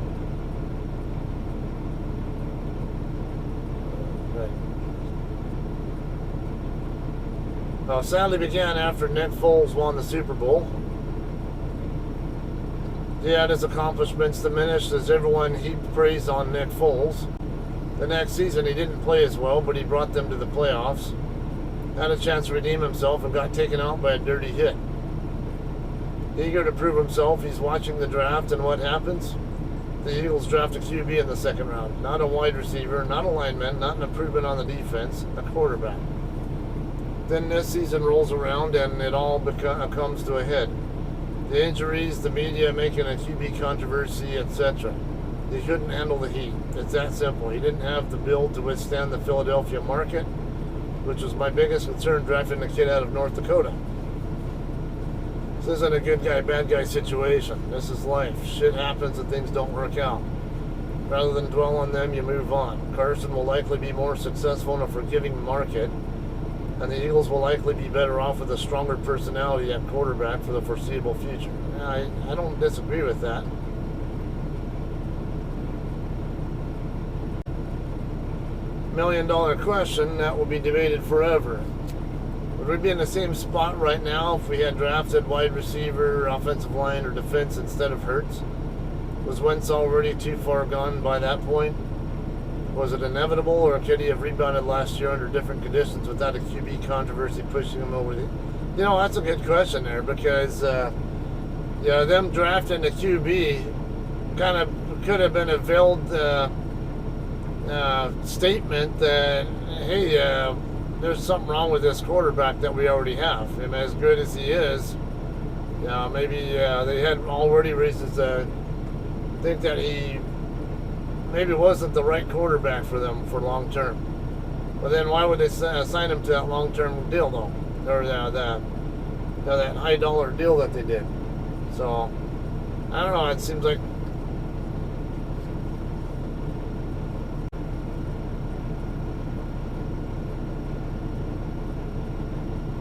granted, we'll never know, but how Wentz regressed last year. Would Peterson still have pulled the trigger against Green Bay and inserted Sudfeld in the lineup?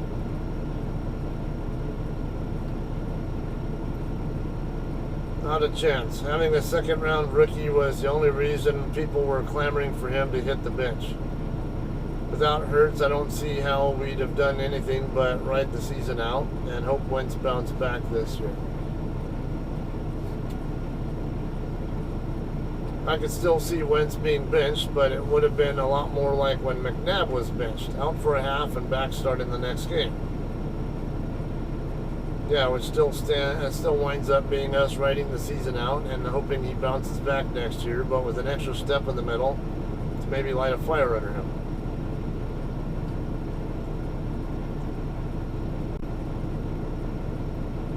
Carson is that soft that drafting Hurts is what put him over the edge, and something else would have done the same thing in due time. I agree on that one. Alright, so it's been kind of an ongoing topic there. It's actually kind of old now. Now he's officially with the Indianapolis Colts, so hardly a point in continuing to discuss that. Oops. Accidentally pulled up one of my macros.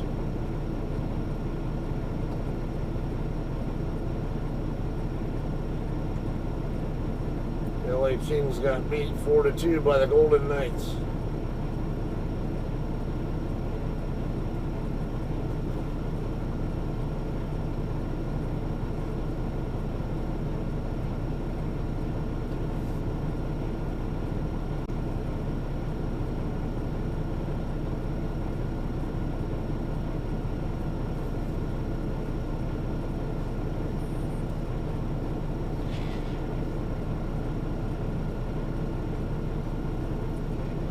Okay, a TSP question. Trying to help my mom. 5 years to retirement. She said she'd probably work till forever though. She has $37,000 in the G fund.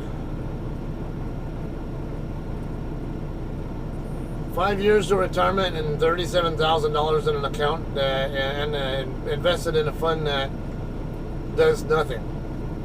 Yeah, you might as well have cash at that rate, practically.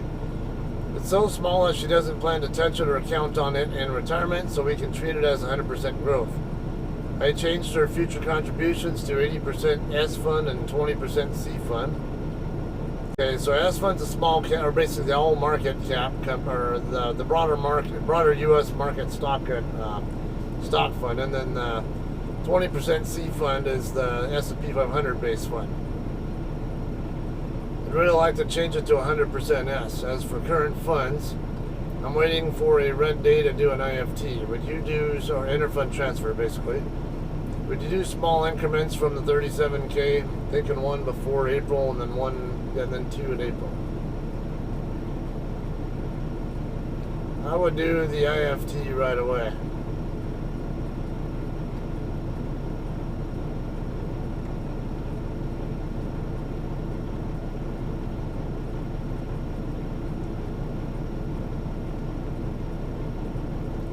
Or to our recommended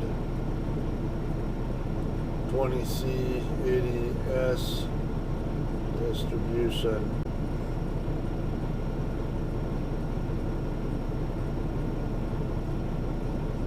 Stock prices already dropped this week.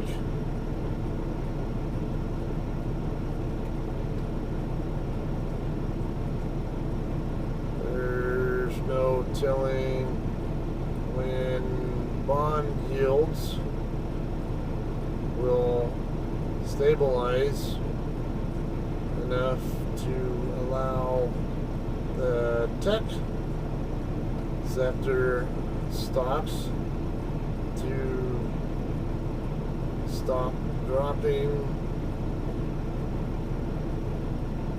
and instead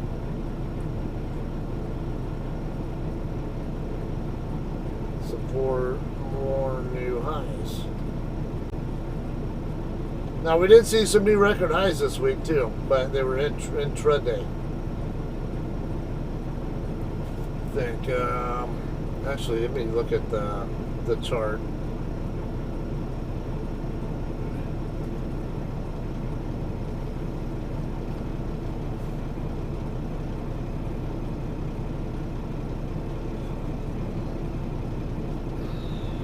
Okay, so the S&P closed at 39.13 yesterday.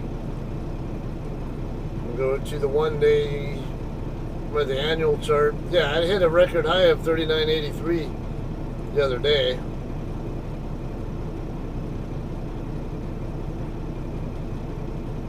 And it looked like it closed at a record high that same day as well. Closed at 39.74.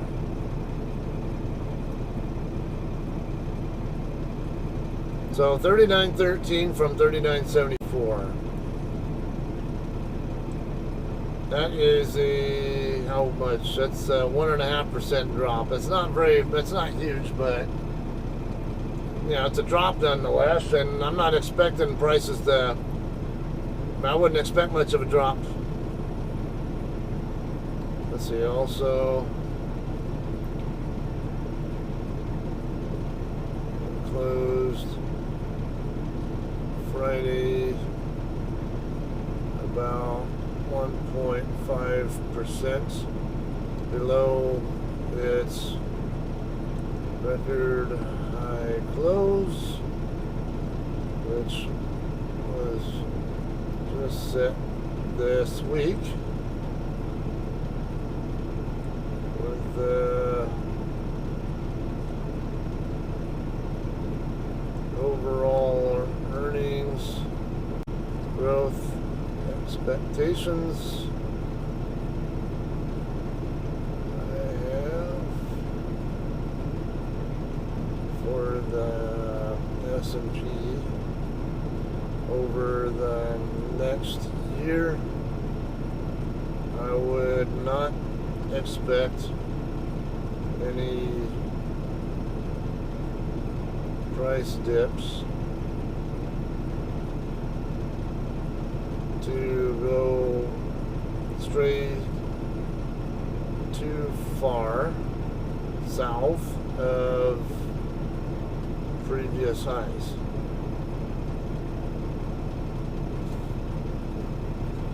So they could drop more, but I wouldn't really expect that to happen. It's the bond yield creating a lot of confusion. They're moving too fast, and they're not. And bond, basically investors that basically think that companies are certain companies, particularly the high price to earnings ratio companies, which is what the tech sector companies mostly are.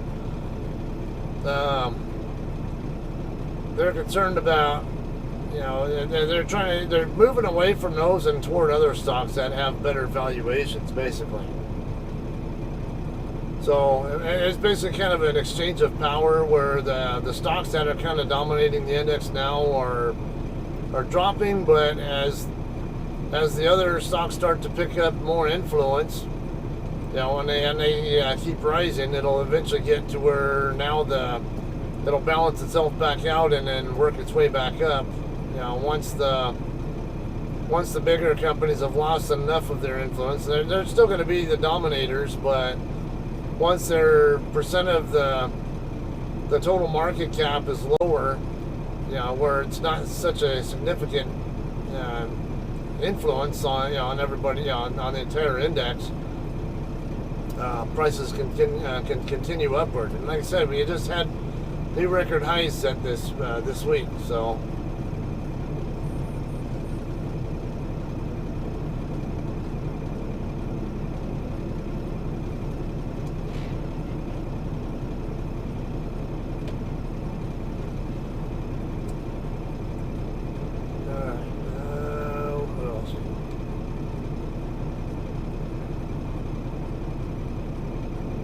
Happy birthday to Jennifer Heisley. That's one of our dispatchers. Tamara Custodio. Who thinks Tamara will make it to midnight? Yeah, Jennifer's. She's got. She's probably the best, one of the best DMs we have here. She has more trucks on her board than any other DM, from my understanding. She's easy to get along with. Looks like Dale Smith, one of our other DMs, is there with them, celebrating. I think that's Tom Cowan. Tom Cowan's another DM. I want to say it's him.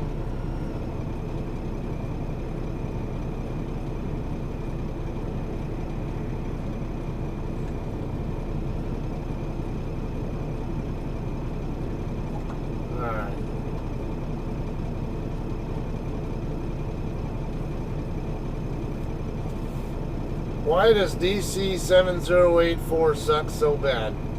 Every time I pick up a trailer here, there's some kind of issue. This time they put the load I was supposed to take onto a red tag trailer. How? The yard dog has to hook up the airline to move the trailer and the door to get loaded, not to mention the people who loaded it.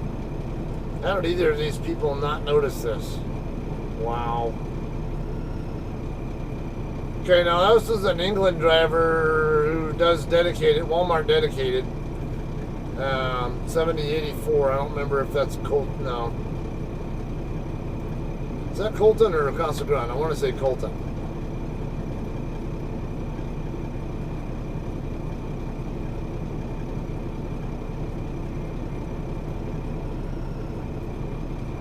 Also, they got a new yard jockey there too.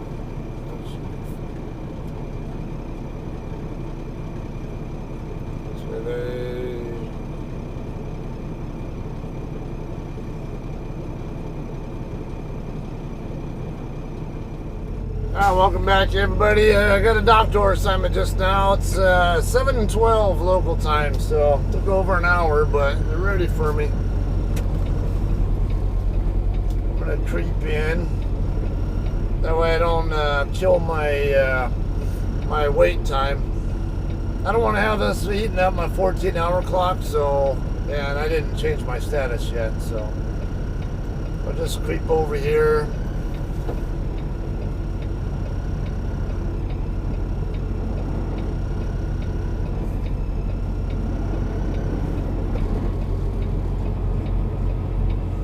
Try to keep it below 5 miles an hour so I don't get put in drive mode.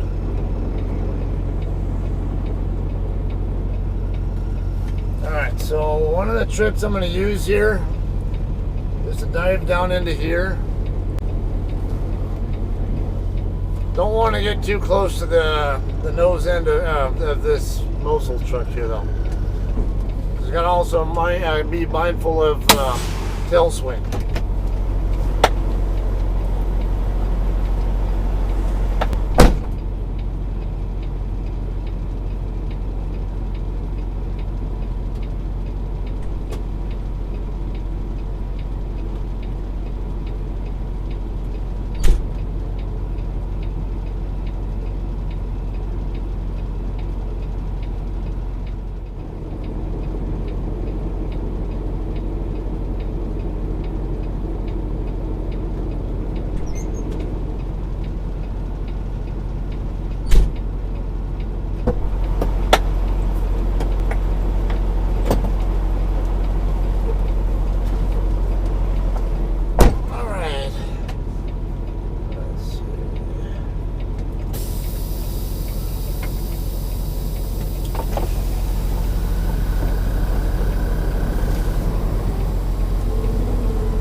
This angle gives the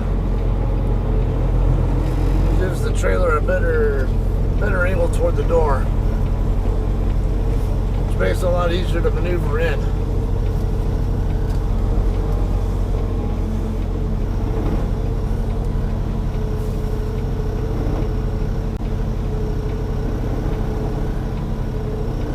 Might be a little wide there. I don't know.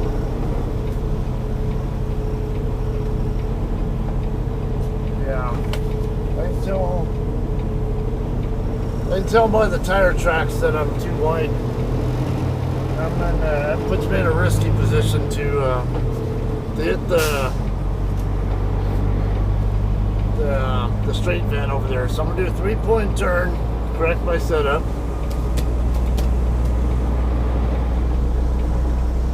Square up with the lane here. And I'll back up again.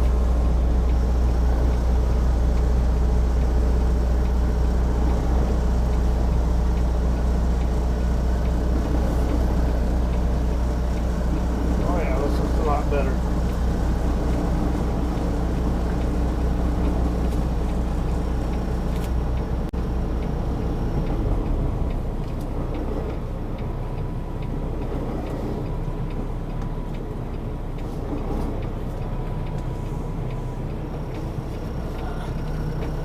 Hard to tell where exactly I'm at. I mean, if I'm lined up just right with the tire marks.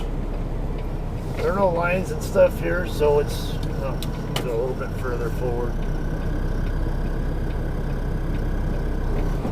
There we go. Don't want to have to chase the trailer again. It looks like I'm already lined up anyway.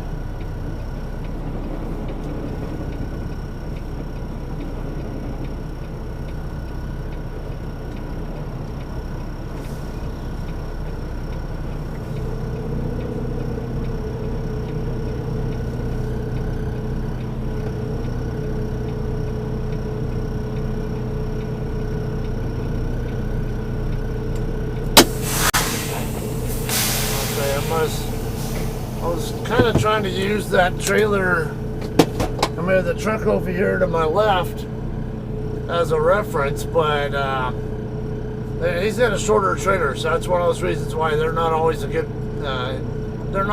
indication of how close you are to the dock door. I could tell I was close to the dock, close to hitting the door already, but it's common for someone to naturally think that, oh, this guy's, I'm not lined up with this guy's door yet, so I must be further away. Alright, so that's one of the other reasons. Don't rely on what trucks next to you are doing, or how they're arranged, because I have had other places where I dock in where the person has a 48-foot trailer or something, then I'm pulling a 53, so I'm going to be sticking out 5 feet further. Not to mention the wheelbase on your truck might differ from theirs. Yeah, the tractor. So you might have a shorter wheelbase than theirs, and so if you're pulling a 53, someone else is pulling a 53, and they have a longer wheelbase, they're going to stick out further. Or if you're the guy with the longer wheelbase, so maybe you got a 260 or something, and someone else has a 220, you're going to stick out 40 inches more, which is that's 3.5 feet. So, or almost 3.5 feet. So you gotta watch out for that kind of stuff. Use your indicators back there. These kind of give you an idea, but you don't treat them like gospel. Same with when you park in back to back kind of parking spots, or pull through type of spots. Whatever. Don't use the truck that's next to you as a gauge to determine when you're properly in the spot, because they could be in the wrong themselves. Especially those back-to-back spots. Those spots piss me off. Every time it's like, you'll find about 80%, at least 80 to 90% of the trucks when they're in back-to-back spots are, the back end of their trailer is going to stick about 5 to 10 feet into the spot behind them. Because all they care about is lining their nose end up with the line at the, wherever the end of the line is. If they paint the lines longer, maybe it wouldn't be such a big deal, but that's the problem. People line themselves up with the line there instead of looking in their mirrors. See it all the time. You go to any truck stop, you'll see that. Any kind of back-to-back parking spot, just about everybody is actually extending several feet into the lane, into the spot that belongs to somebody behind them. Or, during the daytime, maybe not such a big deal, but when the truck stop starts to fill up, sorry, you don't want to get disturbed. Get the ass end of your trailer out of my spot, because this is the only one that's left, and I'm taking it. And if I bump into your trailer and wake you up, so be it. You don't like it, well then learn how to park right so your freaking shit's not in my spot. So that's the way it is. All right, so from here we'll just wait on the light will turn red, and then they'll unload me, and then once it turns green again, they said go back over to the office. The ramp right over here, there's a roll-up window. That's where their office is at. So you just basically just check in right there at the ramp. That's where I'll get my bills back from, and then we'll figure out where to go from there. All right. So stay tuned. We'll figure out what's going on after this.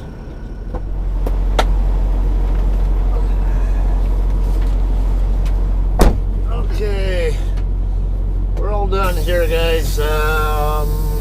Still don't have a pre-plan yet, so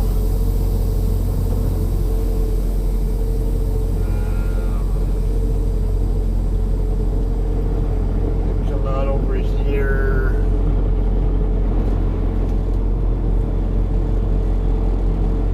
Get my doors closed, and then send my empty call, and then I'll probably head over to Service Plaza or something.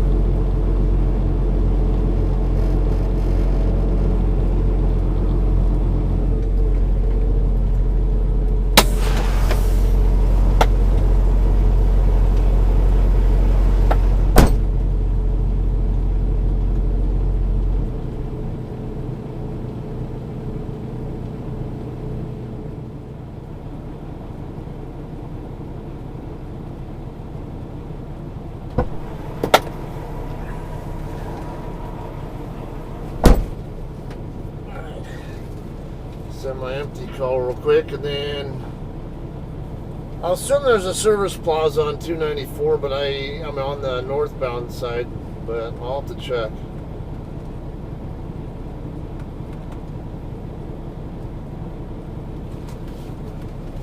That be where I shut down. That's where I'll or at least for now.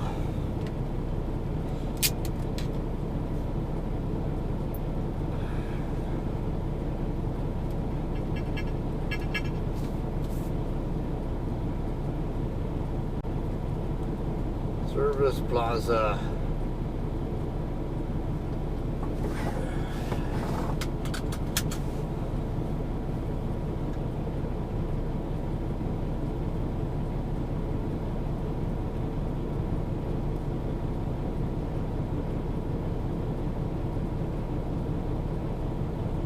There's a road ranger up here. Question is, will I find parking?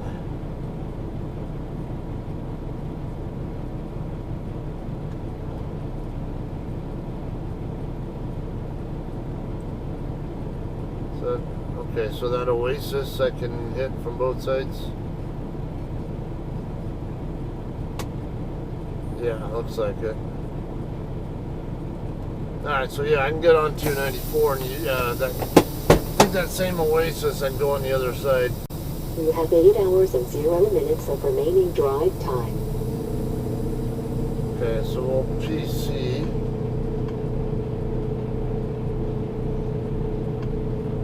Empty.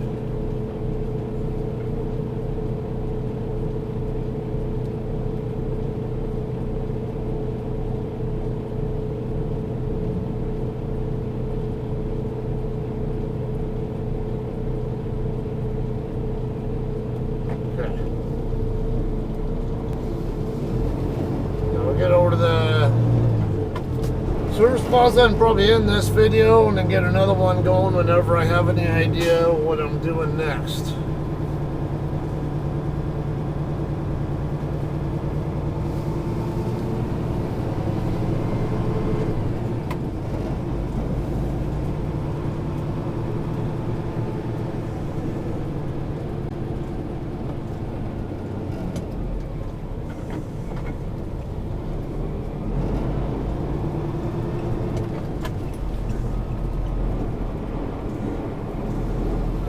Make sure my trailer's gonna clear this guy over here.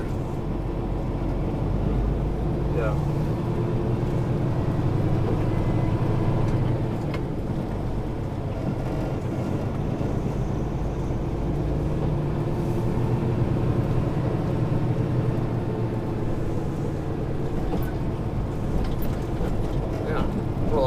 access cable there, isn't it? Conduit, whatever it is.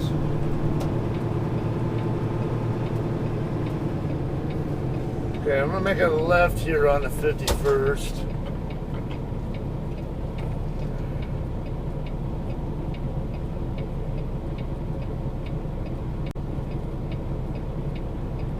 Is this car's ever gonna stop coming?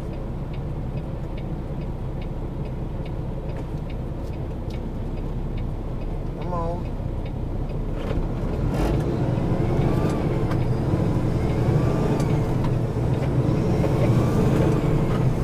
Here all damn day. Tracks over 5 tons, turn right. No outlet ahead. That's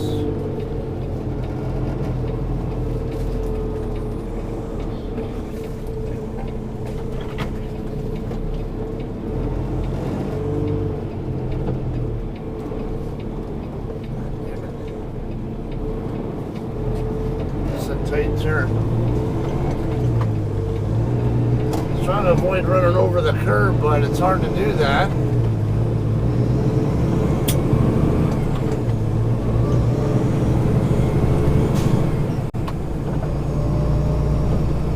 mean, at least I didn't hit any objects. I don't mind if I have to run over the curb a little bit, but I'd rather not if I can avoid it. And actually did slightly run over the curb with the tandems there. You gotta watch the header board on the driver's side and the tandems on there. To go as slow as you have to make the turn safely. Or don't move at all if you can't do it safely.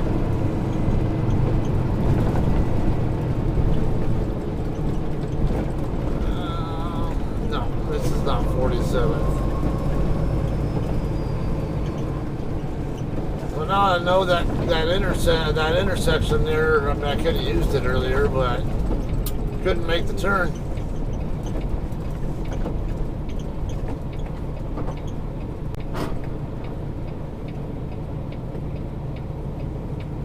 Got a JB Hunt terminal right here in front of me.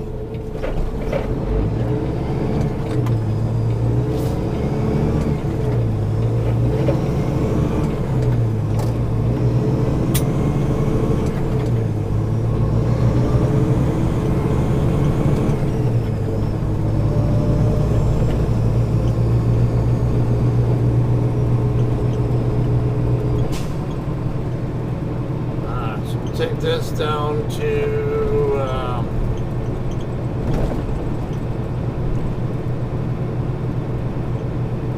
forget the name of this street over here. I wonder where the light's at. Nice mural.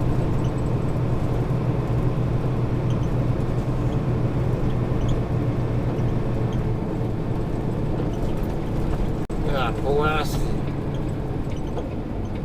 No turn on red between 7 a.m. and 7 p.m.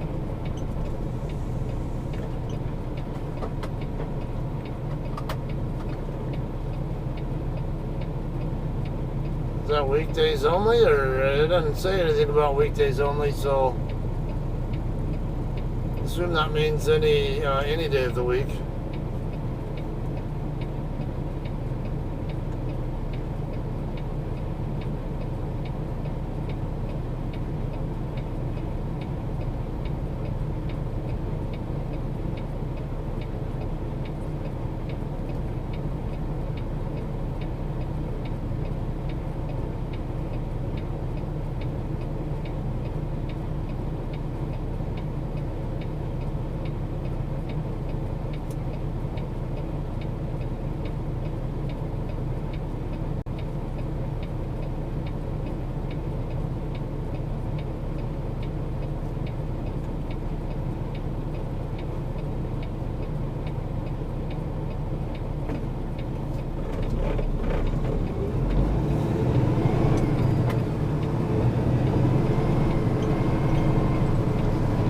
Start my turn later because I don't have the shoulder clearance on the street I was coming off of. You want to have at least a few feet of room there before making your. Normally, as soon as I see the around the curve, down the gutter on the street I'm turning onto. Generally a good time to start my turn, but not so good. But come on, damn it! Stop!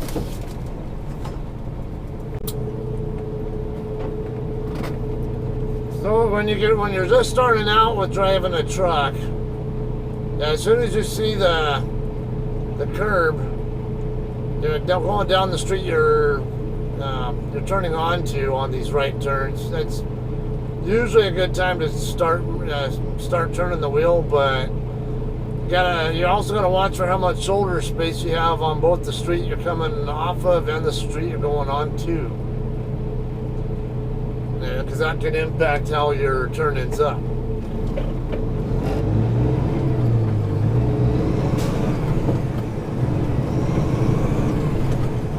CDL classes. CDL driving school.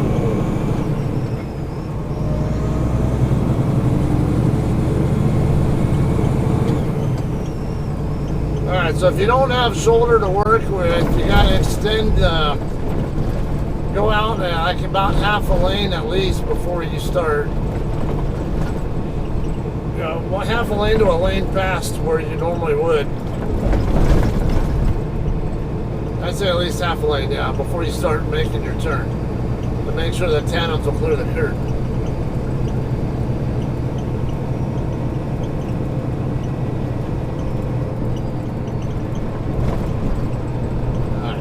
First, and then we've got 40th here, and we're going to have I-55 southbound, making a left turn onto in a bit. There are places over here, I can see there was a truck parked on the shoulder over here on the other side of U-Haul. Could have parked over there, but they're in a service plaza.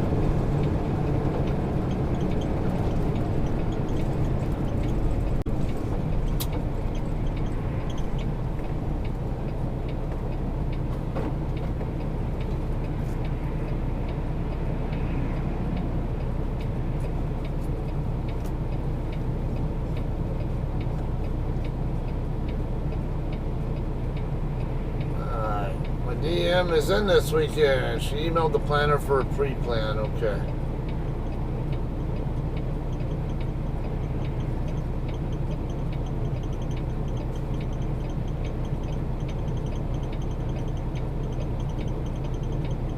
Probably just trying to get out of over here somewhere. Let's see. Like I said, I don't know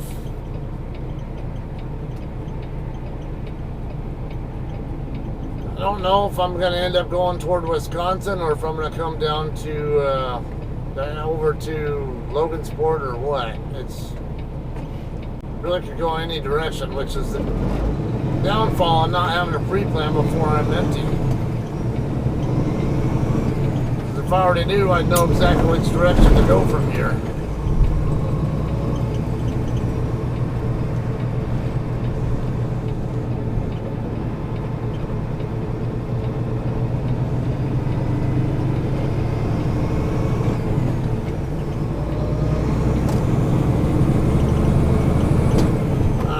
Take this down to 294 northbound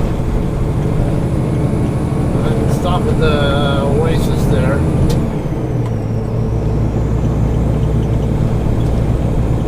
Come on, car.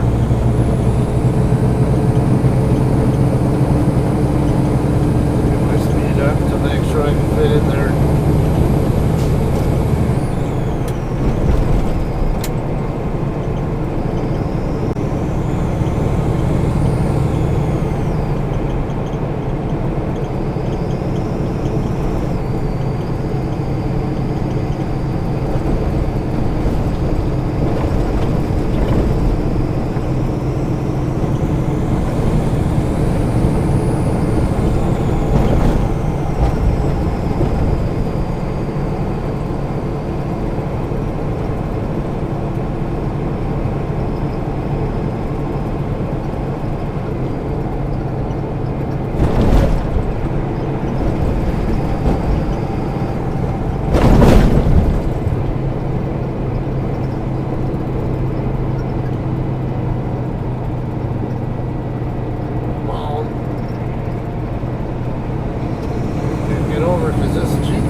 definitely more traffic out here now than there was.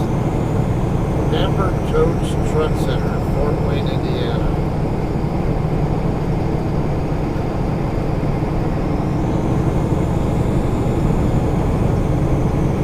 Central Avenue, and then got Harlem after.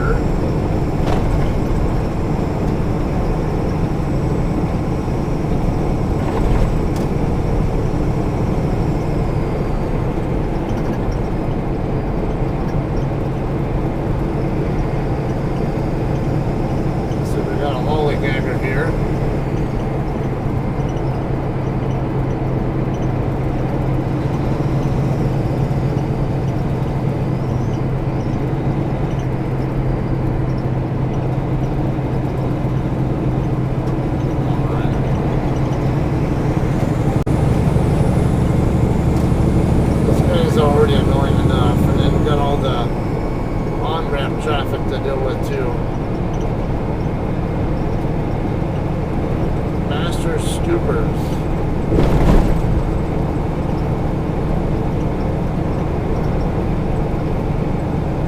What the hell kind of company is that? Master Scoopers.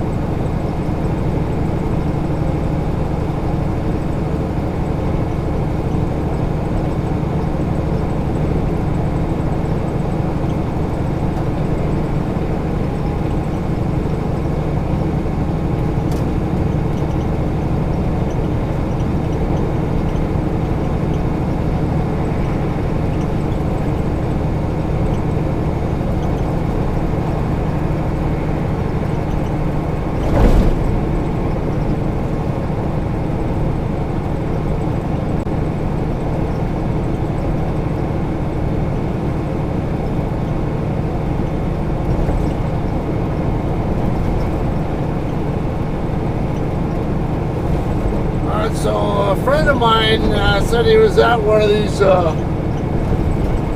think one of these Oases one night. I think it was at an Oasis. And now his load didn't get messed with at all, but I guess the driver who was parked right next to him did have part of their load stolen. So I was one of the ways he learned keep your enforcer lock on your trailer at all times when you have load. Attention. And then even have it on when you're empty too. So you never know what people can do. Either throw something in your trailer, or I've heard of a dead body getting put in somebody's trailer while it was empty.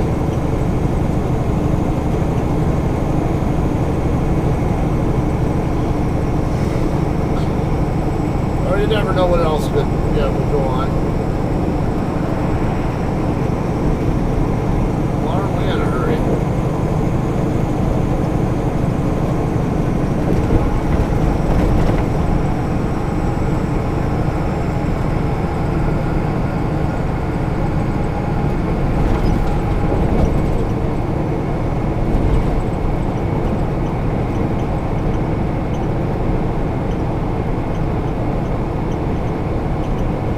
Reason I just have a hunch I might end up picking up in Wisconsin or something, but like I said, I don't know. We'll find out.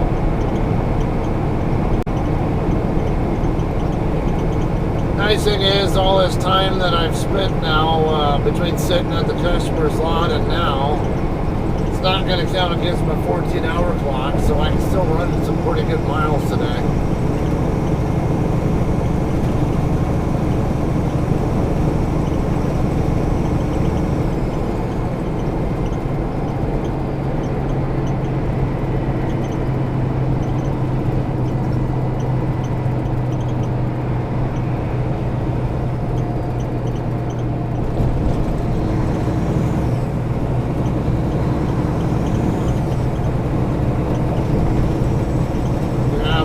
Maybe a couple more miles to go, we'll be on to 294.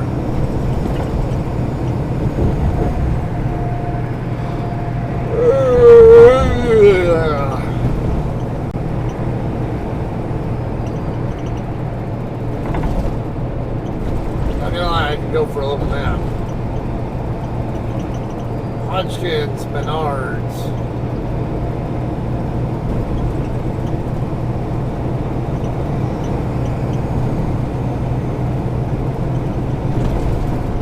Come on, Bob, tell you can go a little bit faster than that. Not even doing the speed limit. And not keeping up with any of the other traffic either.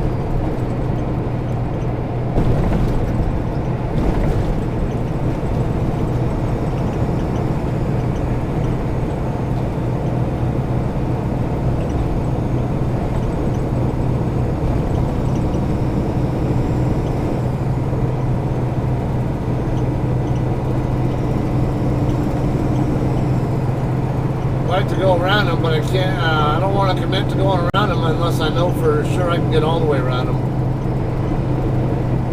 By the time an opening comes up over there, there's already somebody else coming around.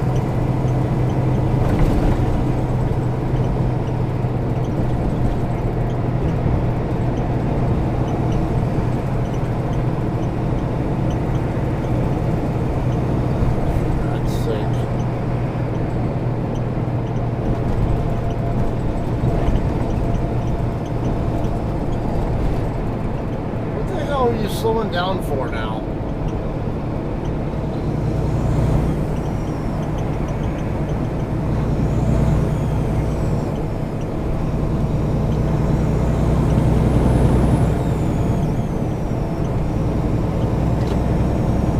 Now get off your goddamn phone. What are you doing?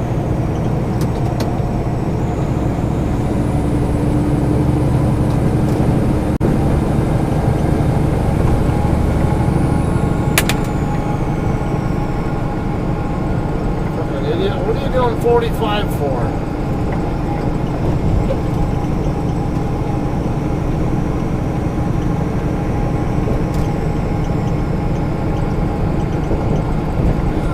What a moron.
Mile to go to 294. And it's a short distance from there to where the service plaza is at. Hopefully it's a service plaza and not a toll plaza. I think, yeah, it's a service plaza, I'm pretty sure. I thought I saw a mobile there. It doesn't look like it goes there anywhere, but that's why I was thinking the service plaza.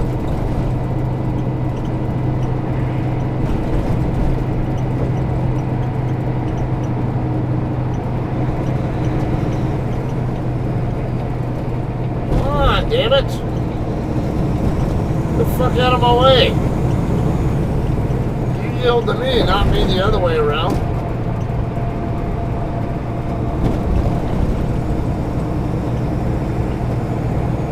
Trying to come over onto my side of the freeway, you gotta merge in. You gotta merge safely with me. Same time they were in my way.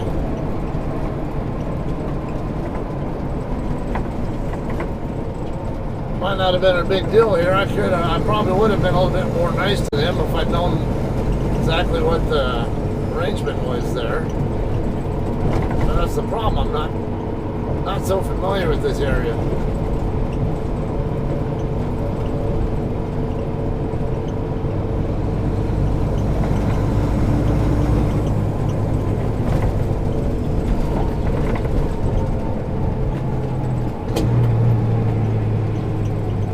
Why do these people drive so fast through here?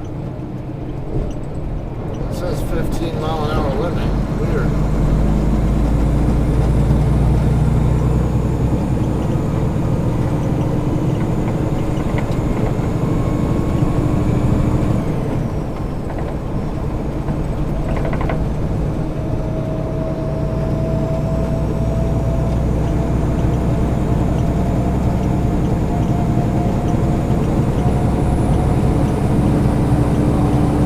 Over here on the left, because I see that truck over there. No, I can stay right because I want to use the Oasis anyway.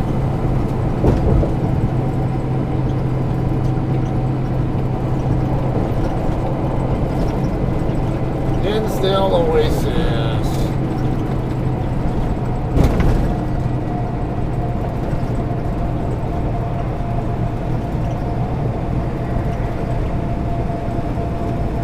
So hopefully find some parking over here. Never know it's Chicago. Even though most everyone should be out and about doing stuff, whatever, it might still be busy. Bar none.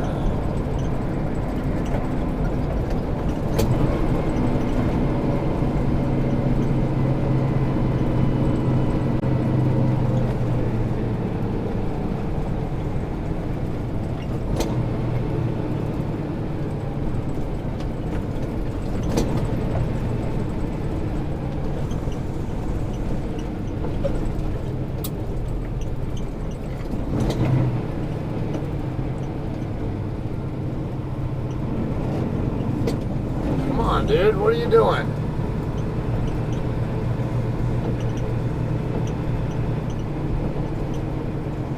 Looks like a spot. No, there's a bobtail in it, fucker.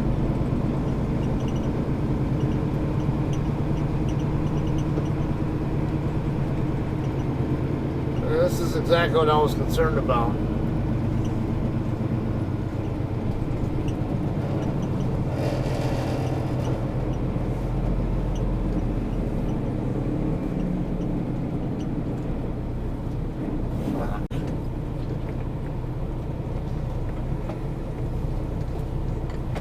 I'm gonna figure out what this guy's doing too.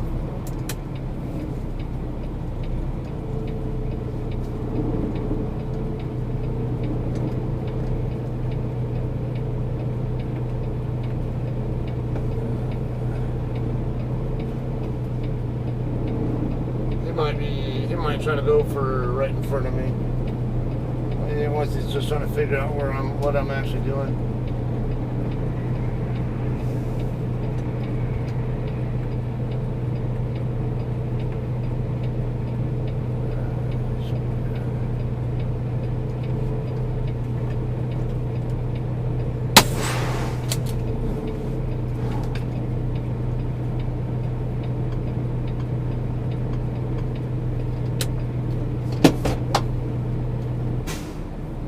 So you got two bobtails stacked in one spot. That's not so bad. But then you have this one here. It's STL Truckers guy here.